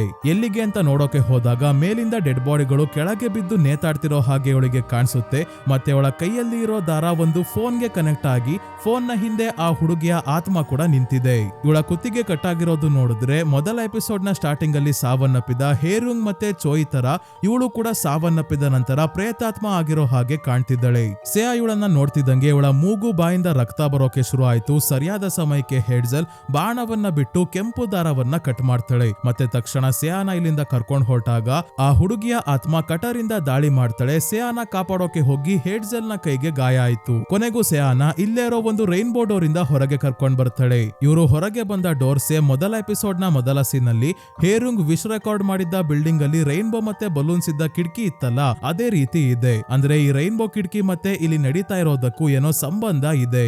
ಹೇಡ್ಜಲ್ ಹೇಳ್ತಾಳೆ, ಸದ್ಯಕ್ಕೆ ಏನೋ ತೊಂದರೆ ಇಲ್ಲ, ಆದ್ರೆ ಆ ಗಿರಿಗೋ ಆಪ್ ಇಂದ ಬಂದಿರೋ ಶಾಪವನ್ನ ನಾಶ ಮಾಡ್ಬೇಕು, ಆಗ್ಲೇ ಇದೆಲ್ಲ ಸರಿ ಹೋಗೋದು. ಇಲ್ಲ ಅಂದ್ರೆ ಇವತ್ತು ಸೇಯಾ ನಾಳೆ ಇನ್ಯಾರಾದ್ರೂ ಇವಳ ಜಾಗದಲ್ಲಿ ಇರ್ತಾರೆ ಅಂತ ಹೇಳ್ತಾಳೆ. ಮತ್ತೆ ತನ್ನ ಕೈಯಲ್ಲಿ ಆಗಿರೋ ಗಾಯವನ್ನ ಇವಳ ಗಾರ್ಡಿಯನ್ ಹಾವು ವಾಸಿ ಮಾಡೋಕೆ ಬರುತ್ತೆ. ಇಲ್ಲೇ ಇರೋ ಹಾಜುನ್ ಹೇಗೋ ವಿಶ್ ಮಾಡಿಲ್ಲ, ಪೇಪರ್ ಮೇಲೆ ಡೇಟ್ ಆಫ್ ಬರ್ತ್ ಎಲ್ಲ ಬರ್ದಿರೋದು ನೋಡಿ ಬಾಂಗ್ವೂಲ್ ಬೈತಾನೆ. ಮತ್ತೆ ಈ ರೀತಿ ಮಾಡ್ಬೇಡ, ನನ್ ಹೇಡ್ಜಲ್ಗೆ ಕಷ್ಟ ಕೊಟ್ರೆ ನೆಕ್ಸ್ಟ್ ಇಲ್ಲಿಗೆ ಕಾಲಿಡೋಕು ಬಿಡಲ್ಲ ಅಂತ. ನಂತರ ಎಲ್ಲರೂ ಒಟ್ಟಿಗೆ ಕೂತ್ಕೊಂಡು ಮಾತಾಡ್ತಿದ್ದಾಗ ಹೇಡ್ಜಲ್ ಇಂದ ಗೊತ್ತಾಗುತ್ತೆ ಈ ಗಿರಿಗೋ ಆಪ್ ಆ ಹುಡುಗಿಯ ಆತ್ಮ ಕ್ರಿಯೇಟ್ ಮಾಡಿರೋ ಒಂದು ಶಾಪ ಆಗಿದೆ. ಈ ಶಾಪವನ್ನ ನಿಲ್ಲಿಸಬೇಕು ಅಂದ್ರೆ ಮೇಹ್ಯುಂಗ್ ನ ಹುಡುಕಿ ಅದನ್ನ ನಾಶ ಮಾಡಬೇಕು. ಮೇಯುಂಗ್ ಪದದ ಅರ್ಥ ಕೆಟ್ಟದನ್ನ ಸಮಾಧಿ ಮಾಡೋದು ಅಂತ. ಇಲ್ಲಿ ಮೇಯುಂಗ್ ಸೇಯಾಗೆ ಕೆಂಪು ದಾರದಿಂದ ಕನೆಕ್ಟ್ ಆಗಿದ್ದ ಆ ಫೋನ್ ಆಗಿದೆ. ಆ ಫೋನ್ ಇಂದನೇ ಶಾಪ ಶುರು ಆಗಿರೋದು. ಆ ಫೋನ್ ನ ಸೇಯಾ ಮಾತ್ರ ಹೇಡ್ಜಲ್ ಹತ್ರ ತಗೊಂಡ್ ಬರೋಕೆ ಆಗೋದು. ಯಾಕಂದ್ರೆ ಸೇಯಾ ಸೂಪರ್ ನ್ಯಾಚುರಲ್ ಡೈಮೆನ್ಷನ್ ಅಲ್ಲಿ ಇರೋ ಆ ಹುಡುಗಿಯ ಆತ್ಮಕ್ಕೆ, ಅವಳ ಫೋನ್ಗೆ ಮತ್ತೆ ಹೇಡ್ಜಲ್ಗೂ ಕೂಡ ಕನೆಕ್ಟ್ ಆಗಿದ್ದಾಳೆ. ಹೇಳ್ತಾಳೆ. ಸಿಯಾ ಇದಕ್ಕೆ ಒಪ್ಕೊಂಡು ಇವತ್ ರಾತ್ರಿ ಮಲಗಿದ್ದಾಗ ಒಂದು ಭಯಾನಕವಾದ ಕೆಟ್ಟ ಕನ್ಸು ಬೀಳುತ್ತೆ. ಕನ್ಸಲ್ಲಿ ರೂಮ್ ಒಳಗೇನೆ ರಕ್ತದ ಮಳೆ ಆಗ್ತಾ ಇದೆ. ಮೂಲೆಯಲ್ಲಿ ಬೇರೆ ಯಾರು ಅಲ್ಲ, ಈ ಸೀರೀಸ್ ನ ಸ್ಟಾರ್ಟಿಂಗ್ ಅಲ್ಲಿ ನೀವೆಲ್ಲರೂ ಸಾಯ್ಬೇಕು ಅಂತ ಹೇಳಿ ಶಾಪ ಹಾಕಿ ಸಾವನ್ನಪ್ಪಿದ ಹೇರುಂಗ್ ನ ಆತ್ಮ ಇದೆ. ಇವಳು ನಿನ್ನ ಹಿಂದೆ ನೋಡು ಅಂತ ಬೆರಳು ಮಾಡಿ ತೋರಿಸಿದಾಗ ಹಿಂದೆ ಇರೋದು ಎಲ್ಲರನ್ನ ಕೊಲ್ತಾ ಇರೋ ಆ ಹುಡುಗಿಯ ಪ್ರೇತಾತ್ಮ. ಈಗ್ಲೂ ಸಿಯಾನ ಕೊಲ್ಲೋಕೆ ನೋಡಿದಾಗ ಸಿಯಾಗೆ ನಿದ್ದೆ ಎಂದೇ ಎಚ್ಚರಿಕೆ ಆಗುತ್ತೆ. ಈ ವಿಷಯ ಇವಳು ಹೆಡ್ಜೆಲ್ಗೆ ಹೇಳ್ತಾಳೆ. ಆದಷ್ಟು ಬೇಗ ಫೋನ್ ನ ಹುಡ್ಕೊಂಡು ಬರೋಕೆ ಸಿಯಾ ಮತ್ತೆ ಹಾಜುನ್ ಜೊತೆ ಬಾಂಗ್ವುಲ್ ನ ಕೂಡ ಕಳಿಸ್ತಾಳೆ. ಸಿಯಾಳ ಕೈಗೆ ಒಂದು ಮಂತ್ರಶಕ್ತಿ ಇರೋ ದಾರವನ್ನ ಕಟ್ಟಿದಳೆ. ಇದು ಇವಳ ರಕ್ಷಣೆ ಮಾಡುತ್ತೆ. ಅಕಸ್ಮಾತ್ ಈ ದಾರ ಕಿತ್ತೋದ್ರೆ ಇಲ್ಲ ನಿಂತೋಗಿರೋ ಟೈಮರ್ ಮತ್ತೆ ಶುರು ಆದ್ರೆ ವಾಪಸ್ ಇಲ್ಲಿಗೆ ಬರೋಕೆ ಹೇಳ್ತಿದ್ದಾಳೆ. ಟೈಮರ್ ಇವಳು ಸೂಪರ್ ನ್ಯಾಚುರಲ್ ಡೈಮೆನ್ಷನ್ ಇಂದ ವಾಪಸ್ ಬಂದಾಗ್ಲಿಂದನೂ ಓಡ್ತಿಲ್ಲ ಸ್ನೇಹಿತರೆ. ಬಾಂಗ್ವುಲ್ ಹತ್ರ ಯುಂಡೋ ಕಾಂಪಾಸ್ ಇದೆ. ಈ ಕಾಂಪಾಸ್ ನ ವಾಸ್ತು ನೋಡೋಕೆ ಬಳಸ್ತಾರೆ. ಯಾವ ಜಾಗ ಸರಿ ಇದೆ, ಯಾವ ಜಾಗದಲ್ಲಿ ಏನ್ ಮಾಡಿದ್ರೆ ಒಳ್ಳೇದಾಗುತ್ತೆ ಅಂತ ಗೊತ್ತಾಗುತ್ತೆ. ಆದ್ರೆ ಬಾಂಗ್ವುಲ್ ಇದನ್ನ ದೆವ್ವಗಳು ಎಲ್ಲಿದ್ದಾವೆ ಅಂತ ನೋಡೋಕೆ ಬಳಸ್ತಾನೆ. ಸೊ ಬಾಂಗ್ವುಲ್ ಇವರನ್ನ ಕಾರಲ್ಲಿ ಕರ್ಕೊಂಡು ಹೊಡ್ತಾನೆ. ಮೊದ್ಲು ಇವರು ಹಾಜುನ್ ನ ಮನೆಗೆ ಬರ್ತಾರೆ. ಇವನ ಹತ್ರ ಚೋಯ್ನ ಲ್ಯಾಪ್ಟಾಪ್ ಇದೆಯಲ್ಲ, ಮೊದಲ ಎಪಿಸೋಡ್ ಅಲ್ಲೇ ಲ್ಯಾಪ್ಟಾಪ್ ಅಲ್ಲಿ ಪ್ರಾಬ್ಲಮ್ ಆಗಿದೆ, ರಿಪೇರ್ ಮಾಡ್ಕೊಡು ಅಂತ ಕೊಟ್ಟಿದ್ದ. ಈಗ ಲ್ಯಾಪ್ಟಾಪ್ ಅಲ್ಲಿ ಗಿರಿಗೋ ಆಪ್ ಅವನಿಗೆ ಎಲ್ಲಿಂದ ಸಿಕ್ತು ಅಂತ ಸರ್ಚ್ ಮಾಡ್ಬೇಕಾದ್ರೆ ಚೋಯ್ಗೆ ಡಿಸ್ಕಾರ್ಡ್ ಸೋಷಿಯಲ್ ಮೀಡಿಯಾ ಆಪ್ ಅಲ್ಲಿ ಒಬ್ಬ ಫ್ರೆಂಡ್ ಇದ್ದಾನೆ. ಅವನ ಜೊತೆ ಗಿರಿಗೋ ಬಗ್ಗೆ ಮಾತಾಡಿದ್ದಾನೆ ಅಂತ ಗೊತ್ತಾಯ್ತು. ಇದೇ ಸಮಯಕ್ಕೆ ಆಪ್ ಅಲ್ಲಿ ಫ್ರೆಂಡ್ ಕಾಲ್ ಮಾಡ್ತಾನೆ. ಚೋಯ್ ಸಾವನ್ನಪ್ಪಿದ್ದಾನೆ ಅನ್ನೋ ವಿಷಯ ಕೇಳಿ ಕನ್ಫರ್ಮ್ ಮಾಡ್ಕೊಳ್ಳೋಕೆ ಪದೇ ಪದೇ ಕಾಲ್ ಮಾಡ್ತಾನೆ ಇದ್ದಾನೆ. ಈಗ ಸಿಯಾ ಚೋಯ್ನ ವಾಯ್ಸ್ ಅಲ್ಲಿ ಮಾತಾಡ್ತಿದ್ದಾಳೆ. ಹಾಜೂನ್ ಚಾಟ್ ಮಾಡ್ತಿದ್ದಾನೆ. ಇದರಿಂದ ಚೋಯ್ ಬದುಕಿದ್ದಾನೆ, ಅವನು ಸತ್ತಿಲ್ಲ, ಎಲ್ಲ ರೂಮರ್ಸ್ ಅಷ್ಟೇ ಅನ್ಕೊಂಡು ನೀನು ಕೇಳಿದ್ದನ್ನ ತಂದಿದ್ದೀನಿ, ನಮ್ಮ ಮಾಮೂಲಿ ಜಾಗದಲ್ಲಿ ಮೀಟ್ ಆಗೋಣ ಅಂತ ಹೇಳ್ತಾನೆ. ಏನ್ ಕೇಳಿದ್ದ ಚೋಯ್ ಅಂದ್ರೆ ತುಂಬಾನೇ ಸ್ಟ್ರೆಸ್ ಆದಾಗ ಮಾತ್ರೆಗಳನ್ನ ತಗೊಂತಾ ಇದ್ನಲ್ಲ, ಅದನ್ನ ತನ್ನ ಈ ಫ್ರೆಂಡ್ ಇಂದಾನೆ ಚೋಯ್ ತರಿಸ್ಕೊಂತಿರ್ತಾನೆ. ಆದ್ರೆ ಮಾಮೂಲಿ ಜಾಗ ಯಾವ್ದು ಅಂತ ಇವ್ರಿಗೆ ಗೊತ್ತಾಗ್ತಿಲ್ಲ. ಹೇಗೋ ಹಾಜೂನ್ ಇದ್ದಾನಲ್ಲ, ಗೂಗಲ್ ಮ್ಯಾಪ್ಸ್ ನ ಟೈಮ್ ಲೈನ್ ಗೆ ಹೋಗಿ ಚೋಯ್ ಯಾವ್ಯಾವ ಜಾಗಕ್ಕೆ ಹೋಗಿದ್ದಾನೆ ಅಂತ ಚೆಕ್ ಮಾಡಿದಾಗ ಸಿಟಿಯಿಂದ ಸ್ವಲ್ಪ ದೂರದಲ್ಲಿ ಇರೋ ಒಂದು ಜಾಗಕ್ಕೆ ಪದೇ ಪದೇ ಹೋಗಿದ್ದಾನೆ. ಆ ಜಾಗ ಮಿಡಲ್ ಸ್ಕೂಲ್ ಹತ್ರ ಇರೋದು. ಮೋಸ್ಟ್ಲಿ ಅದೇ ಜಾಗದಲ್ಲಿ ಚೋಯ್ ತನ್ನ ಫ್ರೆಂಡ್ ನ ಭೇಟಿ ಆಗ್ತಿದ್ದ ಅನ್ಸುತ್ತೆ ಅಂತ ಗೆಸ್ ಮಾಡಿ ಅಲ್ಲಿಗೆ ಹೊರಡ್ತಾರೆ. ಇನ್ನೊಂದು ಕಡೆ ಹಾಸ್ಪಿಟಲ್ ಅಲ್ಲಿ ಸಿಯಾಳ ಆಂಟಿ ನಾರಿಗೆ ಕಿಮ್ ಹುಷಾರಾಗಿದ್ದಾನೆ, ಬೇರೆ ವಾರ್ಡ್ಗೆ ಶಿಫ್ಟ್ ಮಾಡಿದೀವಿ, ಬೇಕಿದ್ರೆ ಹೋಗಿ ಮಾತಾಡ್ಸು ಅಂತಾರೆ. ನಾರಿ ಹೋಗಿ ಮಾತಾಡಿಸ್ತಾ ತನ್ನ ಫೋನ್ ಅಲ್ಲಿ ರೆಕಾರ್ಡ್ ಆಗಿರೋ ಇವನ ವಿಡಿಯೋನ ತೋರಿಸ್ತಾಳೆ. ಅದೇ ಪೊಸೆಸ್ಡ್ ಆಗಿ ದಾಳಿ ಮಾಡಿದ್ನಲ್ಲ ಆ ವಿಡಿಯೋ. ಸಿಯಾ ನಿನ್ ಮುಖ ನೋಡೋಕು ಆಗಲ್ಲ ಅಂತ ಹೇಳಿ ಹೋದ್ಲು, ನಾನೊಬ್ಳೆ ಇಲ್ಲಿ ಇರೋದು ಅಂತ ಸುಳ್ಳು ಹೇಳ್ತಾಳೆ. ನಂತರ ನಾರಿ ಇಲ್ಲಿಂದ ಹೋಗಿ ತುಂಬಾನೇ ಹೊತ್ತಾದ್ಮೇಲೆ ಕಿಮ್ ಕೂಡ ಯಾರಿಗೂ ಕಾಣ್ದಂಗೆ ಹಾಸ್ಪಿಟಲ್ ಇಂದ ಸಿಯಾಳ ಮನೆಗೆ ಬರ್ತಾನೆ. ತನ್ನ ಫೋನ್ ಇಲ್ಲೇ ಬಿಡಿಸ್ಕೊಂಡಿದ್ನಲ್ಲ ಅದನ್ನ ತಗೊಳೋಕೆ. ಆದ್ರೆ ಫೋನ್ ನ ಮೊದ್ಲೇ ಇಲ್ಲಿಗೆ ಬಂದ ನಾರಿ ತಗೊಂಡಿರೋದು ಹಿಂದಿನ ವಿಡಿಯೋನ ಕೊನೆಯಲ್ಲಿ ನಾವು ನೋಡಿದ್ದೀವಿ. ನಾರಿ ಕೂಡ ವಿಶ್ ಮಾಡಿ ಇವಳ ಫೋನಲ್ಲೂ ಟೈಮರ್ ಶುರು ಆಗಿರೋದು ಕೂಡ ನಮ್ಗೆ ಗೊತ್ತಾಗಿದೆ. ಈಗ ಸಿಯಾಳ ಮನೆ ಒಳಗೆ ಇವನು ಹೋಗೋಷ್ಟ್ರಲ್ಲೇ ಒಳಗಿಂದ ನಾರಿನೇ ಬರ್ತಾಳೆ. ಸಿಯಾಳ ಆಂಟಿ ಏನೋ ತಗೊಂಡ್ ಬರೋಕೆ ಹೇಳಿದ್ರು, ಅದಕ್ಕೆ ಬಂದಿದ್ದು ಅಂತ ಮತ್ತೆ ಸುಳ್ಳು ಹೇಳಿ ಮ್ಯಾನೇಜ್ ಮಾಡ್ತಾಳೆ. ಕಿಮ್ ಇಲ್ಲಿ ಎಷ್ಟೇ ಹುಡುಕಿದ್ರು ಇವನ್ಗೆ ಫೋನ್ ಮಾತ್ರ ಸಿಕ್ತಿಲ್ಲ. ನೆಕ್ಸ್ಟ್ ನಲ್ಲಿ ಬಾಂಗ್ವುಲ್, ಸಿಯಾ ಮತ್ತೆ ಹಾಜೂನ್ ಮಿಡಲ್ ಸ್ಕೂಲ್ ಹತ್ರ ಬಂದಿದ್ದಾರೆ. ಇಲ್ಲಿಗೆನೆ ಚೋಯ್ನ ಫ್ರೆಂಡ್ ಕೂಡ ಬರ್ತಾನೆ. ಬಾಂಗ್ವುಲ್ ಇವನ ಹತ್ರ ಮಾತಾಡಿ ಸಿಯಾ ಮತ್ತೆ ಹಾಜೂನ್ ಹತ್ರ ಕರ್ಕೊಂಡ್ ಬರೋಕೆ ಅಂತ ಹೋದಾಗ ಬಾಂಗ್ವುಲ್ ವಿಚಿತ್ರವಾಗಿ ಆಡ್ತಾ ಇರೋದು ನೋಡಿ ಇವನು ಯಾವ್ದೋ ಕಲ್ಟವನು ಅಂತ ಅನ್ಕೊಂಡು ಫ್ರೆಂಡ್ ಹೇಳ್ತಾನೆ, ನಮ್ಮ ಅಣ್ಣನ್ನ ಮದ್ವೆ ಆಗ್ಬೇಕಾಗಿದ್ದ ಹುಡುಗಿಯನ್ನ ಕೂಡ ಇದೇ ರೀತಿ ಕಲ್ಟ್ಗೆ ಸೇರ್ಸ್ಕೊಳ್ಳೋಕೆ ಕನ್ವಿನ್ಸ್ ಮಾಡಿದ್ರು, ನೀನೇನೇ ಮಾಡಿದ್ರು ನಾನ್ ಮಾತ್ರ ಕಲ್ಟ್ಗೆ ಸೇರ್ಕೊಳ್ಳಲ್ಲ ಅಂತ ಹೇಳಿ ಓಡೋಕೆ ಶುರು ಮಾಡ್ತಾನೆ.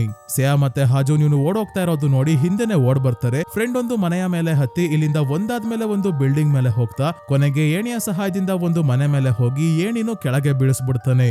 ಆದ್ರೆ ಅವನಿಗೆ ಗೊತ್ತಿಲ್ಲ ಸಿಯಾ ಲಾಂಗ್ ಜಂಪ್ ಅಥ್ಲೀಟ್ ಅಂತ. ಇವಳು ಫ್ರೆಂಡ್ ಇರೋ ಬಿಲ್ಡಿಂಗ್ ಗೆ ಆರಾಮಾಗಿ ಜಂಪ್ ಮಾಡ್ಕೊಂಡ್ ಬರ್ತಾಳೆ. ಇವನು ಒಂದು ಕೋಲನ್ನ ಎತ್ಕೊಂಡು ಸಿಯಾಗೆ ಹೆದರಿಸ್ತಾ ಡೋರ್ ಹತ್ರ ಹೋದಾಗ ಹಾಜೂನ್ ಡೋರ್ ನ ತೆಕ್ಕೊಂಡ್ ಬರ್ತಾನೆ. ಇದರಿಂದ ಫ್ರೆಂಡ್ ನ ಮೂತಿ ಹೊಡೆದೋಯ್ತು. ಹಿಂದೆನೆ ಮತ್ತೆ ಬಾಂಗ್ವುಲ್ ಬಂದಾಗ ಇನ್ನೊಂದು ಸಲ ಮೂತಿ ಹೊಡೆದೋಗುತ್ತೆ. ಇದೇ ನಮ್ಮ ಸಿಯಾ ಈ ರೀತಿ ಹೊಡೆದಿದ್ಯಾ ಇವನಿಗೆ ಅಂತ ಬಾಂಗ್ವುಲ್ ಹೇಳಿ ಫ್ರೆಂಡ್ ಹತ್ರ ಬಂದು ನಾನೇನಾದ್ರೂ ಕಲ್ಟಲ್ಲಿ ಇದ್ದಿದ್ರೆ ನಿನ್ನನ್ನ ಮಾತ್ರ ಸೇರ್ಸ್ಕೊಂತಾ ಇರ್ಲಿಲ್ಲ ಅಂತ ಹೇಳ್ತಾನೆ. ಸೊ ಈಗ ಇವನನ್ನ ಮಧ್ಯ ಕೂರಿಸ್ಕೊಂಡು ಏನ್ ಮ್ಯಾಟರ್ ಅಂತ ಹೇಳಿ ಚೋಯ್ ಸಾವನ್ನಪ್ಪಿರೋ ವಿಷಯ ಕೂಡ ಹೇಳ್ತಾರೆ. ಸೊ ಏನಾಗಿತ್ತು ಅಂದ್ರೆ ಚೋಯ್ ಮತ್ತೆ ಅವನು ಡಿಸ್ಕಾರ್ಡ್ ಅಲ್ಲಿ ಒಂದು ಪೋಸ್ಟ್ ನ ನೋಡಿರ್ತಾರೆ. ಪೋಸ್ಟ್ ಅಲ್ಲಿ ಪೂರ್ತಿ ಹೆಸರು ಮತ್ತೆ ಫೋಟೋ ಎರಡು ಇತ್ತು ಅಂತ, ಅದು ಈಗ ಡಿಲೀಟ್ ಆಗಿದೆ. ಯಾಕಂದ್ರೆ ಡಿಸ್ಕಾರ್ಡ್ ಪ್ರೈವೇಟ್ ಆಪ್ ಆಗಿರೋದ್ರಿಂದ ಬೇರೆ ಯಾರ್ದೋ ಫೋಟೋ ಮತ್ತೆ ಅವರ ಪೂರ್ತಿ ಹೆಸರಿರೋ ಪೋಸ್ಟ್ ಹಾಕೋ ಆಗಿಲ್ಲ.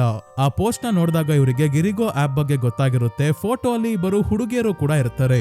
ಅವರು ಬೇರೆ ಯಾರು ಅಲ್ಲ ಸ್ನೇಹಿತರೆ, ಸೀರೀಸ್ ನ ಸ್ಟಾರ್ಟಿಂಗ್ ಅಲ್ಲಿ ಸಾವನ್ನಪ್ಪಿದ ಹೇರುಂಗ್ ಮತ್ತೆ ಅವಳ ಫ್ರೆಂಡ್ ಸಿವೋನ್ ನ ಆತ್ಮನೆ ಸ್ನೇಹಿತರೆ. ಈ ಆಪ್ ನ ಸಹಾಯದಿಂದ ಎಲ್ಲರನ್ನ ಕೊಲ್ಲೋಕೆ ಈಗ ನೋಡ್ತಾ ಇರೋದು. ಇವರಿಬ್ರು 3 ವರ್ಷದ ಹಿಂದೆ ಸಿಯಾ ಮತ್ತೆ ಅವಳ ಫ್ರೆಂಡ್ಸ್ ಈಗ ಓದ್ತಾ ಇರೋ ಸ್ಕೂಲಲ್ಲೇ ಓದ್ತಾ ಇದ್ರು. ಅದಕ್ಕೆ ಹಳೆ ಯೂನಿಫಾರ್ಮ್ ನ ಇವರಿಬ್ಬರ ಆತ್ಮಗಳು ಹಾಕಿರೋದು. ಹೇರುಂಗ್ ಒಬ್ಳು ಶಮನ್ ನ ಮಗಳಾಗಿದ್ದಾಳೆ. ಆ ಶಮನ್ ಇರೋ ಏರಿಯಾ ಯಾವುದು ಅಂತ ಮಾತ್ರ ಫ್ರೆಂಡ್ ಗೆ ಗೊತ್ತಿದೆ. ಈಗ ಫ್ರೆಂಡ್ ಮಿಡಲ್ ಸ್ಕೂಲ್ ಹತ್ರ ಬಂದು ವೇಟ್ ಮಾಡ್ತಿದ್ನಲ್ಲ, ಆ ಸ್ಕೂಲ್ ಅಲ್ಲಿ ಇರೋ ಎಲ್ಲಾ ಸ್ಟೂಡೆಂಟ್ಸ್ಗೂ ಶಮನ್ ಬಗ್ಗೆ ಗೊತ್ತು. ಫ್ರೆಂಡ್ ಕೂಡ ಅವರಿಂದಾನೆ ತಿಳ್ಕೊಂಡಿದ್ದಾನೆ. ಹಾಜೂನ್ ಚೋಯ್ನ ಲ್ಯಾಪ್ಟಾಪ್ ಅಲ್ಲಿ ಕ್ಯಾಶ್ ಫೈಲ್ಸ್ ಇಂದ ಪೋಸ್ಟ್ ಅಲ್ಲಿ ಹಾಕಿದ್ದ ಇಮೇಜ್ ನ ರಿಕವರ್ ಮಾಡ್ತಾನೆ. ಈ ಫೋಟೋ ಅಲ್ಲಿ ಇರೋ ಹೇರುಂಗ್ ನ ತೋರಿಸಿ ಇವಳೆ ಶಮನ್ ನ ಮಗಳು ಅಂತ ಫ್ರೆಂಡ್ ಹೇಳ್ತಾನೆ. ಅಷ್ಟೇ ಅಲ್ಲ, ಸಿಯಾಗೂ ತನ್ನ ಕನ್ಸಲ್ಲಿ ಬಂದಿದ್ದ ಬಂದಿದ್ದು ಇವರಿಬ್ರೆ ಅಂತ ಗೊತ್ತಾಯ್ತು. ಫ್ರೆಡ್ ನ ಇಲ್ಲೇ ಬಿಟ್ಟು 3 ಜನ ಶಮನ್ ಇರೋ ಏರಿಯಾಗೆ ಬರ್ತಾರೆ. ಶಮನ್ ನ ಮನೆ ಇರೋ ಜಾಗದಲ್ಲಿ ಈ ರೀತಿ ಫ್ಲಾಗ್ಸ್ ನ ಹಾರಿಸಿರ್ತಾರೆ ನೋಡಿ ಅಂತ ಬಾಂಗ್ವೂಲ್ ಇವ್ರಿಬ್ರಿಗೂ ತೋರಿಸಿ ತನ್ನ ಯುಂಡೋ ಕಾಂಪಾಸ್ ಮತ್ತೆ ಚಾಕು ತಗೊಂಡು ಹೊರಡ್ತಾನೆ. ರಾತ್ರಿ ಆದ್ರೂ ಶಮನ್ ನ ಮನೆ ಸಿಗದೆ ಇದ್ದಾಗ ಒಂದು ಅಂಗಡಿಗೆ ಬರ್ತಾರೆ. ಈ ಅಂಗಡಿಯಲ್ಲಿ ಕುಡಿಯೋಕೆ ತಿನ್ನೋಕೆ ಬೇಕಾಗಿರೋದೆಲ್ಲ ತಗೊಂಡು ಜೊತೆಗೆ ಉಪ್ಪನ್ನ ತಗೊಳ್ಳೋಕೆ ಬಾಂಗ್ವೂಲ್ ಹೇಳ್ತಾನೆ. ಅಂಗಡಿ ಓನರ್ ಆಗಿರೋ ಅಜ್ಜಿಗೆ ಶಮನ್ ಬಗ್ಗೆ ಮತ್ತೆ ಅವರ ಮಗಳ ಬಗ್ಗೆ ಕೇಳಿ ಫೋನ್ ಅಲ್ಲಿ ಇರೋ ಫೋಟೋ ತೋರಿಸಿದಾಗ ಶಮನ್ ಇದ್ದಿದ್ದು ಮುಂದೆ ರೋಡ್ ಅಲ್ಲಿ ಲೆಫ್ಟ್ ಗೆ ಹೋಗಿ ಸೀದಾ ನಡ್ಕೊಂಡು ಹೋದ್ರೆ ಹಸಿರು ಬಣ್ಣದ ಗೇಟ್ ಕಾಣಿಸುತ್ತೆ. ಅದೇ ಮನೆಯಲ್ಲಿ ಆ ಶಮನ್ ನ ಮಗಳು ಇವಳೆ 3 ವರ್ಷ ಆಯ್ತು ಇವಳನ್ನ ನೋಡಿ ಅಂತ ಹೇರುಂಗ್ ನ ಅಲ್ಲ ಸಿವೋನ್ ನ ತೋರಿಸ್ತಾರೆ. ಚೋಯ್ನ ಫ್ರೆಂಡೇ ಕನ್ಫ್ಯೂಸ್ ಆಗಿದ್ದ ಶಮನ್ ನ ಮಗಳು ಹೇರುಂಗ್ ಅಂತ, ಆದ್ರೆ ಅವರ ಮಗಳು ಸಿವೋನ್ ಆಗಿದ್ಲು. ಇಬ್ಬರು ಸತ್ತೋಗಿ 3 ವರ್ಷ ಆಗಿದೆ. ಇಲ್ಲಿಂದ ಶಮನ್ ನ ಹುಡ್ಕೊಂಡ್ ಬಂದಾಗ ಕೊನೆಗೂ ಹಸಿರು ಬಣ್ಣದ ಗೇಟ್ ಸಿಗುತ್ತೆ. ಶಮನ್ ನ ಮನೆ ಇದೆ, ಆದ್ರೆ ಫ್ಲಾಗ್ ಎಲ್ಲೂ ಇಲ್ವಲ್ಲ ಅಂತ ನೋಡಿದ್ರೆ ಫ್ಲಾಗ್ ಕೆಳಗೆ ಬಿದ್ದೋಗಿದೆ. ಅದಕ್ಕೆ ಮನೆ ಮೊದ್ಲೇ ಇವರಿಗೆ ಸಿಗ್ಲಿಲ್ಲ. ಬಾಂಗ್ವೂಲ್ ಸೇಯಾ ಮತ್ತೆ ಹಾಜುನ ಮನೆ ಹೊರಗೆ ಕರ್ಕೊಂಡ್ ಬರ್ತಾನೆ, ಒಳಗೆ ಕರ್ಕೊಂಡ್ ಹೋಗಲ್ಲ. ಇಲ್ಲೇ ಇವರಿಬ್ಬರನ್ನ ಹತ್ರ ನಿಲ್ಸಿ ಸುತ್ತ ಉಪ್ಪಿಂದ ಸರ್ಕಲ್ ಹಾಕ್ತಾನೆ. ಏನೇ ಆದ್ರೂ ಇದರಿಂದ ಹೊರಗೆ ಬರಬೇಡಿ, ಏನಾದ್ರೂ ಕಾಣಿಸ್ಕೊಂಡ್ರೆ ಜೋರಾಗಿ ಕಿರ್ಚಿ ಹೊರಗೆ ಬರ್ತೀನಿ ಅಂತ ಹೇಳಿ ಮನೆ ಒಳಗೆ ಬರ್ತಾನೆ. ಮನೆಯಲ್ಲಿ ಎಲ್ಲಾ ಕಡೆ ರಕ್ತದ ಮಾರ್ಕೆ ಇದೆ, ಬಿಟ್ರೆ ಏನು ಸಿಕ್ತಿಲ್ಲ. ಶಮನ್ ಆಗಿದ್ರೆ ಪೂಜಾ ಸ್ಥಳ ಎಲ್ಲಾದ್ರೂ ಇರ್ಬೇಕಲ್ಲ ಅಂತ ಹುಡುಕ್ಬೇಕಾದ್ರೆ ಗೋಡೆ ಮೇಲೆ ಹೇಗ್ ಬೇಕೋ ಹಾಗೆ ವಾಲ್ ಪೇಪರ್ ಮೆತ್ತಿರೋದನ್ನ ನೋಡ್ತಾನೆ. ಗೋಡೆ ನಾಕ್ ಮಾಡಿ ನೋಡಿದಾಗ ಗೋಡೆ ಅಲ್ಲ ಡೋರ್ ನಾಕ್ ಮಾಡೋ ಹಾಗೆ ಶಬ್ದ ಕೇಳಿಸ್ತಾ ಇದೆ. ಹಾಗಾಗಿ ವಾಲ್ ಪೇಪರ್ ನ ಕಿತ್ತಾಕಿ ನೋಡಿದ್ರೆ ಪೂಜಾ ಸ್ಥಳಕ್ಕೆ ಹೋಗೋ ಡೋರ್ ಇದೆ. ಈ ಶಮನ್ ನ ಪೂಜಾ ಸ್ಥಳವನ್ನ ನೋಡಿ ಗಾಬರಿ ಆಗೋಗ್ತಾನೆ ಬಾಂಗ್ವೂಲ್. ಯಾಕಂದ್ರೆ ಇದು ಹೇಡ್ಜಲ್ ನ ಪೂಜಾ ಸ್ಥಳದ ರೀತಿ ಪವಿತ್ರವಾದದ್ದಲ್ಲ. ನೆಲದ ಮೇಲೆಲ್ಲ ನರಕದ ಚಿತ್ರಗಳಿದಾವೆ, ತಂತ್ರ ವಿದ್ಯೆಗೆ ಬಳಸೋ ವಸ್ತುಗಳಿದೆ. ತನ್ನ ಮಗಳನ್ನ ರಕ್ಷಿಸೋಕೆ ಶಮನ್ ಅವಳ ಬಟ್ಟೆ ಕೂದಲನ್ನ ಹಾಕಿ ಒಂದು ಆಚರಣೆಯನ್ನ ಕೂಡ ಮಾಡಿದಳೆ. ಅಷ್ಟೇ ಯಾಕೆ, ಇಲ್ಲಿ ಡಿಯೋಲ್ಮಿ ಅನ್ನೋ ಗೊಂಬೆಗಳಿದಾವೆ ಸ್ನೇಹಿತರೆ. ವಾಮಾಚಾರಕ್ಕೆ ಊಡು ಡಾಲ್ಗಳನ್ನ ಬಳಸ್ತಾರಲ್ಲ ಅದೇ ರೀತಿ. ಏನಕ್ಕೆ ಇದು ಸಹಾಯ ಮಾಡುತ್ತೆ ಅಂದ್ರೆ ವಶೀಕರಣಕ್ಕೆ. ಬೇರೆಯವರನ್ನ ತಮ್ಮ ಕಂಟ್ರೋಲ್ಗೆ ತಗೊಂಡು ಅವರ ಕೈಯಲ್ಲಿ ಬೇಕಾದನ್ನ ಮಾಡಿಸಬಹುದು. ಇದೆಲ್ಲ ಶಮನ್ ಹತ್ರ ಯಾಕಿದೆ ಅಂತಾನೆ ಇವನ್ಗೆ ಗೊತ್ತಾಗ್ತಿಲ್ಲ. ಹೇಗಾದ್ರೂ ಆಗ್ಲಿ ಅಂತ ಎಲ್ಲಾ ವಸ್ತುಗಳ ಫೋಟೋ ತಗೊಂಡು ಹೇಡ್ಜೆಲ್ಗೆ ಕಳಿಸ್ತಿದ್ದಾನೆ. ಒಂದು ಚಿಕ್ಕ ಕಬೋರ್ಡ್ ನ ಕೂಡ ಓಪನ್ ಮಾಡಿ ನೋಡಿದಾಗ ಇದರ ಹಿಂದೆ ಗ್ಲಾಸ್ ಇದೆ. ಗ್ಲಾಸ್ಗೆ ಕಾಗೆಗಳು ಗುತ್ಕೊಂಡು ಅಲ್ಲೇ ಸಿಗಾಕೊಂಡು ಸಾವನ್ನಪ್ಪಿದವೆ. ಅದೇ ಹೊರಗೆ ಸರ್ಕಲ್ ಒಳಗೆ ನಿಂತಿರೋ ಸೇಯಾಗೆ ಹೇರುಂಗ್ ನ ಆತ್ಮ ಕಾಣಿಸ್ತಾ ಇದೆ. ಅವಳು ಮನೆ ಪಕ್ಕ ಹೋಗ್ತಿರೋದು ನೋಡಿ ಎಲ್ಲೂ ಹೋಗ್ಬೇಡ ಅಂತ ಹಾಜುನ್ ಹೇಳಿದ್ರು ಕೇಳ್ದೆ ಸೇಯಾ ಕೂಡ ಅವಳ ಹಿಂದೆನೆ ಹೋಗ್ತಿದ್ದಾಳೆ. ಹೇರುಂಗ್ ಒಂದು ಜಾಗದಲ್ಲಿ ನಿಂತ್ಕೊಂಡು ಕೆಳಗೆ ಏನನ್ನೋ ತೋರಿಸಿ ಮಾಯ ಆಗ್ತಾಳೆ. ಏನು ಅಂತ ಗುಂಡಿ ತೆಗೆದು ನೋಡಿದಾಗ ಇಲ್ಲಿ ಒಂದು ಸ್ಕೂಲ್ ಯೂನಿಫಾರ್ಮ್, ಒಂದು ಯಂತ್ರ ಮತ್ತೆ ಒಂದು ಫೋಟೋ ಸಿಗುತ್ತೆ. ಹೇರುಂಗ್ ಮತ್ತೆ ಸಿವೋನ್ ಇಬ್ರು ಜೊತೆಗೆ ಇರೋ ಫೋಟೋ. ಹಾಜುನ್ ಬಾಂಗ್ವೂಲ್ ನ ಕರೆದು ಇದನ್ನ ತೋರಿಸಿದಾಗ ಈ ಫೋಟೋ ತೆಗೆದು ಹೇಡ್ಜೆಲ್ಗೆ ಕಳಿಸ್ತಾನೆ. ಎಲ್ಲಾ ಫೋಟೋಸ್ ನೋಡಿದ ಹೇಡ್ಜೆಲ್ ಕೂಡ ಶಾಕ್ ಆಗಿದ್ದಾಳೆ. ಯಾವ ತರ ಶಮನ್ ಆಗಿದ್ಲು ಸಿವೋನ್ ಅವ್ರ ಅಮ್ಮ ಅಂತ ಇವಳಿಗೂ ಗೊತ್ತಾಗ್ತಿಲ್ಲ. ಬುದ್ಧಿಸಂ ಮತ್ತೆ ಶಮನಿಸಂ ಎರಡನ್ನ ಕೂಡ ಸೇರ್ಸಿರೋ ಹಾಗಿದೆ. ಇದರ ಬಗ್ಗೆ ತಲೆ ಕೆಡಿಸ್ಕೊಳ್ಳೋದು ಬೇಡ, ಮೊದ್ಲು ಆ ಫೋನ್ ನ ಹುಡ್ಕೋದು ಮುಖ್ಯ. ನೀವು ಕಳಿಸಿರೋ ಫೋಟೋ ಅಲ್ಲಿ ಆ ಇಬ್ಬರು ಹುಡುಗಿಯರ ಹಿಂದೆ ರೈನ್ಬೋ ಕಿಟಕಿ ಇದೆ. ಸೇಮ್ ಅದೇ ಕಿಟಕಿ ಹತ್ರನೇ ಫೋನ್ ಇರೋದು. ನಾನು ಸೇಯಾನ ಕರ್ಕೊಂಡ್ ಬರೋಕೆ ಸೂಪರ್ ನ್ಯಾಚುರಲ್ ಡೈಮೆನ್ಷನ್ ಗೆ ಹೋಗಿದ್ದಾಗ ನೋಡ್ದೆ. ಆ ರೈನ್ಬೋ ಕಿಟಕಿ ಇರೋ ಬಿಲ್ಡಿಂಗ್ ನ ಹುಡುಕಿ ಫೋನ್ ಸಿಗುತ್ತೆ ಅಂತ ಹೇಳ್ತಾಳೆ ಹೇಡ್ಜೆಲ್. ಸಿವೋನ್ ಮತ್ತೆ ಹೇರುಂಗ್ ಶಾಪ ಹಾಕೋಕೆ ಗಿರಿಗೋ ಆಪ್ ಅಲ್ಲಿ ವಿಡಿಯೋ ರೆಕಾರ್ಡ್ ಮಾಡಿದ್ದಾರೆ. ಅಂದ್ರೆ ಅವರ ವಿಡಿಯೋ ಡೀಟೇಲ್ಸ್ ಅಲ್ಲಿ GPS ಲೊಕೇಶನ್ ಡೀಟೇಲ್ಸ್ ಕೂಡ ಇರುತ್ತೆ. ಅದು ಸಿಕ್ಕಿದ್ರೆ ಅವರು ಯಾವ ಜಾಗದಲ್ಲಿ ವಿಡಿಯೋ ರೆಕಾರ್ಡ್ ಮಾಡಿದ್ದಾರೆ ಅಂತ ಕಂಡುಹಿಡಿಬಹುದು. ಗಿರಿಗೋ ಆಪ್ ನ ವಿಡಿಯೋಸ್ ಎಲ್ಲ ಯಾವ ಸರ್ವರ್ ಅಲ್ಲಿ ಇದೆಯೋ ಆ ಸರ್ವರ್ ಗೆ ಲಾಗಿನ್ ಆಗೋಕೆ ಮೊದಲು ಆ ಸರ್ವರ್ ಗೆ ರಿಜಿಸ್ಟರ್ ಆಗಿರ್ಬೇಕು. ಆದ್ರೆ ನಮ್ಮ ಹತ್ರ ಯಾವ ಡೀಟೇಲ್ಸ್ ಕೂಡ ಇಲ್ವಲ್ಲ ಅಂತ ಹಾಜೂನ್ ಬೇಜಾರ್ ಮಾಡ್ಕೊಂಡಿದ್ದಾಗ ಸೇಯಾ ಲಾಗಿನ್ ಪೇಜ್ ನ ನೋಡಿ ಇದೇ ತರ ಲಾಗಿನ್ ಪೇಜ್ ನಮ್ ಕೋಚ್ ನ ಕಂಪ್ಯೂಟರ್ ಅಲ್ಲೂ ಇರೋದು. ನಾನು ನೋಡಿದೀನಿ. ಅವರ ಕಂಪ್ಯೂಟರ್ ಸರ್ವರ್ ಗೆ ರಿಜಿಸ್ಟರ್ ಆಗಿರ್ಬೋದಾ ಅಂತ ಚೆಕ್ ಮಾಡೋಕೆ ಇವತ್ ರಾತ್ರಿ ಕೋಚ್ ಮನೆಗೆ ಹೋದ್ಮೇಲೆ ಸ್ಕೂಲ್ ಹತ್ರ ಬರ್ತಾರೆ. ಸಿಸಿಟಿವಿ ಕ್ಯಾಮೆರಾಗೆ ಕಾಣದಂಗೆ ಒಳಗೆ ಹೋಗೋ ದಾರಿ ಸೇಯಾಗೆ ಗೊತ್ತು. ಅದಕ್ಕೆ ಬಾಂಗ್ವೂಲ್ ಕಾರಲ್ಲೇ ಇರ್ತಾನೆ. ಸೇಯಾ ಮತ್ತೆ ಹಾಜೂನ್ ಫೆನ್ಸ್ ಅಲ್ಲಿ ಡೋರ್ ನ ರೀತಿ ಫೆನ್ಸ್ ಕಟ್ ಆಗಿದೆ, ಅಲ್ಲಿಂದ ಸ್ಕೂಲ್ ಒಳಗೆ ಬರ್ತಾರೆ. ಇದನ್ನ ಸೇಯಾನೆ ಕಟ್ ಮಾಡಿರೋದು. ಯಾರಿಗೂ ಕಾಣ್ದಂಗೆ ಇಲ್ಲಿಂದ ಪ್ರಾಕ್ಟೀಸ್ ಗೆ ಬರ್ತಿರ್ತಾಳೆ. ಇಬ್ರು ಕೋಚ್ ನ ಸ್ಟಾಫ್ ರೂಮ್ ಹತ್ರ ಬರ್ತಾರೆ. ಡೋರ್ ಓಪನ್ ಆಗೋಕೆ ಪಾಸ್ವರ್ಡ್ 1234. ಇದಕ್ಕೆ ಅಷ್ಟೇ ಅಲ್ಲ, ಎಲ್ಲಾ ಕಡೆ 1234 ಪಾಸ್ವರ್ಡ್ ಕೊಟ್ಟಿದ್ದಾರೆ. ಸೈಬರ್ ಸೆಕ್ಯೂರಿಟಿ ಅನ್ನೋ ಪದಕ್ಕೆ ಅರ್ಥನೇ ಗೊತ್ತಿಲ್ಲ ಕೋಚ್ಗೆ. ಕಂಪ್ಯೂಟರ್ ಅಲ್ಲಿ ಗಿರಿಗೋ ಆಪ್ ನ ಸರ್ವರ್ ಗೆ ಲಾಗಿನ್ ಆಗೋಕು 1234 ಪಾಸ್ವರ್ಡ್. ಆದ್ರೆ ಗಿರಿಗೋ ಸರ್ವರ್ ಗೆ ಕೋಚ್ ನ ಕಂಪ್ಯೂಟರ್ ಇಂದ ಹೇಗೆ ಲಾಗಿನ್ ಆಗೋಕೆ ಸಾಧ್ಯ ಅನ್ಕೊಂಡ್ರ? ಗಿರಿಗೋ ಆಪ್ ನ ಡಾಟಾ ಇರೋ ಸರ್ವರ್ ಬೇರೆ ಎಲ್ಲೋ ಅಲ್ಲ ಸ್ನೇಹಿತರೆ, ಈ ಸ್ಕೂಲ್ ಅಲ್ಲೇ ಇದೆ. ಅಂದ್ರೆ ಗಿರಿಗೋ ಆಪ್ ಕೂಡ ಕ್ರಿಯೇಟ್ ಮಾಡಿರೋದು ಇದೇ ಸ್ಕೂಲ್ ಅಲ್ಲಿ. ಸರ್ವರ್ ಅಲ್ಲಿ ಇರೋ ಎಲ್ಲಾ ವಿಡಿಯೋಸ್ ನ ಸೇಯಾ ಮತ್ತೆ ಹಾಜೂನ್ ನೋಡ್ಬೇಕಾದ್ರೆ ಇವರಿಗೆ ನಾರಿ ರೆಕಾರ್ಡ್ ಮಾಡಿರೋ ವಿಶ್ನ ವಿಡಿಯೋ ಕೂಡ ಸಿಗುತ್ತೆ. ಹಿಂದಿನ ವಿಡಿಯೋ ಅಲ್ಲಿ ನಾವು ನೋಡಿದ್ವಿ, ನಾರಿ ನಕಲಿ ಐಡಿ ಮಾಡಿಸ್ಕೊಂಡು ಕ್ಲಬ್ ಗೆ ತನ್ನ ಫ್ರೆಂಡ್ಸ್ ಹತ್ರ ಹೋಗಿದ್ಲಲ್ಲ, ಅಲ್ಲಿ ವಿಡಿಯೋ ರೆಕಾರ್ಡ್ ಮಾಡಿದ್ದಾಳೆ. ಇವಳ ಆಸೆ ಏನಾಗಿತ್ತು ಅಂದ್ರೆ ಚೋಯ್ ಮತ್ತೆ ಇನ್ನೊಬ್ಬ ವ್ಯಕ್ತಿ ಸಾಯ್ಬೇಕು ಅನ್ನೋದು. ಚೋಯ್ ಸೇಯಾ ಮುಂದೆ ಸಾವನ್ನಪ್ಪಿದ ಸಮಯದಲ್ಲಿ ಆಗ ತಾನೇ ಸ್ಕೂಲ್ಗೆ ಬರ್ತಿದ್ದ ನಾರಿ ಕೂಡ ಎಲ್ಲವನ್ನ ದೂರದಲ್ಲೇ ನಿಂತ್ಕೊಂಡು ನೋಡಿರ್ತಾಳೆ. ಏನು ಗೊತ್ತೇ ಇಲ್ಲ ಅನ್ನೋ ಹಾಗೆ ಆಕ್ಟ್ ಮಾಡ್ತಿದ್ದಾಳೆ ಅಷ್ಟೇ. ಹಾಗಾದ್ರೆ ಚೋಯ್ ಸಾವನ್ನಪ್ಪಿದ ಸಮಯದಲ್ಲೇ ನಾರಿಗೆ ನಿಮ್ಮ ಆಸೆ ಈಡೇರಿದೆ ಅಂತ ಮೆಸೇಜ್ ಬಂದಿರುತ್ತೆ. ಅದಾದ್ಮೇಲೆ ಟೈಮರ್ ಶುರು ಆಗಿರ್ಬೇಕು. ಹಾಗಿದ್ದಾಗ 24 ಗಂಟೆ ಆಗೋಗಿದ್ರು ಕೂಡ ಯಾಕೆ ನಾರಿ ಇನ್ನು ಸಾವನ್ನಪ್ಪಿಲ್ಲ ಅನ್ನೋ ಅನುಮಾನ ಸೇಯಾಗೆ ಬರುತ್ತೆ. ಯಾಕೆ ಅಂತ ಮುಂದಿನ ವಿಡಿಯೋ ಅಲ್ಲಿ ನೋಡೋಣ. ಸದ್ಯಕ್ಕೆ ನಾರಿ ಮತ್ತೆ ಕಿಮ್ ಕೂಡ ಸ್ಕೂಲ್ಗೆ ಯಾರಿಗೂ ಕಾಣ್ದಂಗೆ ಬರ್ತಾ ಇದ್ದಾರೆ. ಹಿಂದಿನ ವಿಡಿಯೋ ಅಲ್ಲೇ ಇವರೆಲ್ಲರ ವಿಶ್ಗೂ ಒಂದು ರೀತಿ ಕನೆಕ್ಷನ್ ಇದೆ ಅಂತ ಹೇಳಿದ್ದೆ ಸ್ನೇಹಿತರೆ. ಈಗ ನಿಮಗೆ ಗೊತ್ತಾಗಿರ್ಬೋದು, ಚೋಯ್ ಮ್ಯಾಥ್ಸ್ ಟೆಸ್ಟ್ ಅಲ್ಲಿ ಫುಲ್ ಮಾರ್ಕ್ಸ್ ಬರ್ಬೇಕು ಅಂತ ವಿಶ್ ಮಾಡಿದ್ದ. ಆ ಆಸೆ ಈಡೇರೋದಕ್ಕೆ ಅವನು ಹೇಗಿದ್ರು ಸಾಯ್ತಿದ್ದ. ಆದ್ರೆ ನಾರಿ ಕೂಡ ಚೋಯ್ ಸಾಯ್ಲಿ ಅಂತ ಆಸೆಯನ್ನ ರೆಕಾರ್ಡ್ ಮಾಡಿದ್ಲು. ಕಿಮ್ ಸೇಯಾಳ ವೀಕೆಂಡ್ ಟ್ರೈನಿಂಗ್ ಕ್ಯಾನ್ಸಲ್ ಆಗ್ಲಿ ಅಂತ ವಿಡಿಯೋ ಮಾಡಿದ್ದ. ಇವನ ವಿಶ್ ಚೋಯ್ ಸಾವನ್ನಪ್ಪಿದ್ರಿಂದ ಈಡೇರ್ತು. ಸಾಯ್ತಿದ್ದ ಕಿಮ್ ನ ಕಾಪಾಡೋಕೆ ಸೇಯಾ ವಿಶ್ ಮಾಡಿದಳೆ. ಕಿಮ್ ನ ಟೈಮರ್ ಸ್ಟಾಪ್ ಆಯ್ತು. ಅದೇ ಸಮಯದಲ್ಲಿ ಸೇಯಾಳ ಟೈಮರ್ ಶುರು ಆಗಿರುತ್ತೆ. ಹೇಗೋ ಅದನ್ನ ಹೇಡ್ಜಲ್ ಸ್ಟಾಪ್ ಮಾಡಿದಳೆ. ನಾರಿಯ ಟೈಮರ್ ಕತೆ ಏನು ಅಂತ ಮುಂದೆ ನೋಡ್ತೀವಿ. ಸದ್ಯಕ್ಕೆ ಹಿಂದಿನ ವಿಡಿಯೋ ಅಲ್ಲಿ ಒಬ್ರು ಸಬ್ಸ್ಕ್ರೈಬರ್ ಕಮೆಂಟ್ ಮಾಡಿ, ಈ ಸೀರೀಸ್ ಅಲ್ಲಿ ಒಂದು ಲೂಪ್ ಹೋಲ್ ಇದೆ. ಟೈಮರ್ ಸ್ಟಾಪ್ ಆದಾಗ ಅದು ಪರ್ಮನೆಂಟ್ ಎಸ್ಕೇಪಾ ಇಲ್ಲ ಟೆಂಪರರಿ ಎಸ್ಕೇಪಾ ಅನ್ನೋದು ಸೀರೀಸ್ ಅಲ್ಲಿ ತೋರಿಸಿಲ್ಲ ಅಂತ ಕೇಳಿದ್ರು. ಇಲ್ಲಿ ಕೆಲವು ರೂಲ್ಸ್ ಮೇಲೆ ಶಾಪ ವರ್ಕ್ ಆಗ್ತಿದೆ. ವಿಶ್ ಮಾಡಿದವರ ಕತೆ 24 ಗಂಟೆಗಳಲ್ಲಿ ಮುಗಿಯುತ್ತೆ. ಟೈಮರ್ ಕೂಡ ಸ್ಟಾಪ್ ಆದ್ರೆ ಅಲ್ಲಿಗೆ ಶಾಪ ಎಂಡ್ ಆಗುತ್ತೆ ಅಂತ ನಾವ್ ಅನ್ಕೊಂಡಿರ್ತೀವಿ ಅಷ್ಟೇ. ಆದ್ರೆ ಖಂಡಿತ ಹಾಗಾಗಲ್ಲ. ಇಲ್ಲಿ ಯಾವುದೇ ರೂಲ್ಸ್ ಇಲ್ಲ. ಶಾಪವನ್ನ ಒಬ್ಬರಿಂದ ಇನ್ನೊಬ್ರಿಗೆ ಟ್ರಾನ್ಸ್ಫರ್ ಮಾಡಿಸಿ ಜನರನ್ನ ಕೊಲ್ಲೋ ಉದ್ದೇಶದಿಂದ ಆ ಹುಡುಗಿಯ ಆತ್ಮ ಈ ರೀತಿ ಮಾಡ್ತಾ ಇದೆ. ಟೈಮರ್ ಸ್ಟಾಪ್ ಆಗೋದ್ರಿಂದ ಪರ್ಮನೆಂಟ್ ಎಸ್ಕೇಪ್ ಅಂತೂ ಖಂಡಿತ ಅಲ್ಲ. ಶಾಪ ಬೇರೆಯವ್ರಿಗೆ ಟ್ರಾನ್ಸ್ಫರ್ ಆಗುತ್ತೆ ಅಷ್ಟೇ. ಆ ಹುಡುಗಿಯ ಆತ್ಮಕ್ಕೆ ಯಾರ ಮೇಲೂ ಪರ್ಸನಲ್ ದ್ವೇಷ ಇಲ್ಲ. ಯಾರ ಮೇಲೆ ದ್ವೇಷ ಇತ್ತು ಅಂತ ಮುಂದೆ ನೋಡ್ತೀವಿ. ಆದ್ರೆ ಆ ಹುಡುಗಿಯ ಶಾಪಕ್ಕೆ ಒಳಗಾಗಿರೋರ ಬಲಿ ತಗೊಂತಾ ಇದ್ದಾಳೆ. ಬಲಿ ತಗೊಳಕ್ಕೆ ಯಾರನ್ನ ಬೇಕಾದ್ರೂ ಕೊಲ್ತಾಳೆ. ಎಕ್ಸಾಂಪಲ್ ಗೆ ಹೇಳ್ಬೇಕು ಅಂದ್ರೆ ಆಪ್ ಅಲ್ಲಿ ವಿಶ್ ರೆಕಾರ್ಡ್ ಮಾಡಿ ಶಾಪಕ್ಕೊಳಗಾಗಿದ್ದು ಕಿಮ್. ಆದ್ರೆ ಪೊಸೆಸ್ಡ್ ಆಗಿದ್ದ ಕಿಮ್ ಆಪ್ ನ ಬಳಸದೇ ಇರೋ ಹಾಜುನ್ನ ಕೊಲ್ಲೋಕೆ ನೋಡ್ದ. ಅದೇ ರೀತಿ. ಹಾಗಾಗಿ ಈಗ ಇದೆಲ್ಲದರ ಬುಡ ಏನಿದೆ, ಆ ಫೋನ್ ಅಂದ್ರೆ ರೈನ್ಬೋ ಕಿಟಕಿ ಇರೋ ಆ ಬಿಲ್ಡಿಂಗ್ ಒಳಗಿರೋ ಫೋನ್ ನ ಹುಡುಕಿ ನಾಶ ಮಾಡ್ಬೇಕು. ಅಲ್ಲಿವರೆಗೂ ಆಪ್ ನ ಯೂಸ್ ಮಾಡ್ತಿರೋರು ಅಷ್ಟೇ ಅಲ್ಲ, ಅವರ ಜೊತೆ ಇರೋರ್ನ ಕೂಡ ಹುಡುಗಿಯ ಆತ್ಮ ಕೊಲ್ಲೋ ಸಾಧ್ಯತೆ ಇದೆ. ಸೊ ಸ್ನೇಹಿತರೆ, ಈ ವಿಡಿಯೋ ಇಲ್ಲಿಗೆ ಮುಗಿಯುತ್ತೆ. ಆದಷ್ಟು ಬೇಗ ಮುಂದಿನ ವಿಡಿಯೋನ ಕೂಡ ಅಪ್ಲೋಡ್ ಮಾಡ್ತೀನಿ ಸ್ನೇಹಿತರೆ. ಈ ವಿಡಿಯೋ ನಿಮ್ಗೆ ಹೇಗನಿಸ್ತು ಅಂತ ಕಮೆಂಟ್ ಮಾಡಿ ತಿಳಿಸಿ. ವಿಡಿಯೋ ಇಷ್ಟ ಆಗಿದ್ರೆ ಲೈಕ್ ಮಾಡಿ ಮತ್ತೆ ಚಾನಲ್ಗೆ ಸಬ್ಸ್ಕ್ರೈಬ್ ಆಗೋದನ್ನ ಮರಿಬೇಡಿ ಸ್ನೇಹಿತರೆ. ಮುಂದಿನ ವಿಡಿಯೋ ಅಪ್ಲೋಡ್ ಆಗ್ತಿದ್ದಂಗೆ ನಿಮ್ಗೆ ಆದಷ್ಟು ಬೇಗ ನೋಟಿಫಿಕೇಶನ್ ಬರಬೇಕು ಅಂದ್ರೆ ನೋಟಿಫಿಕೇಶನ್ ಬೆಲ್ ಐಕನ್ ನ ಕೂಡ ಆನ್ ಮಾಡಿ. ಇದೇ ರೀತಿಯ ವಿಡಿಯೋವಿನೊಂದಿಗೆ ಮತ್ತೆ ನಿಮ್ಮನ್ನ ಭೇಟಿ ಆಗ್ತೀನಿ. ಧನ್ಯವಾದಗಳು.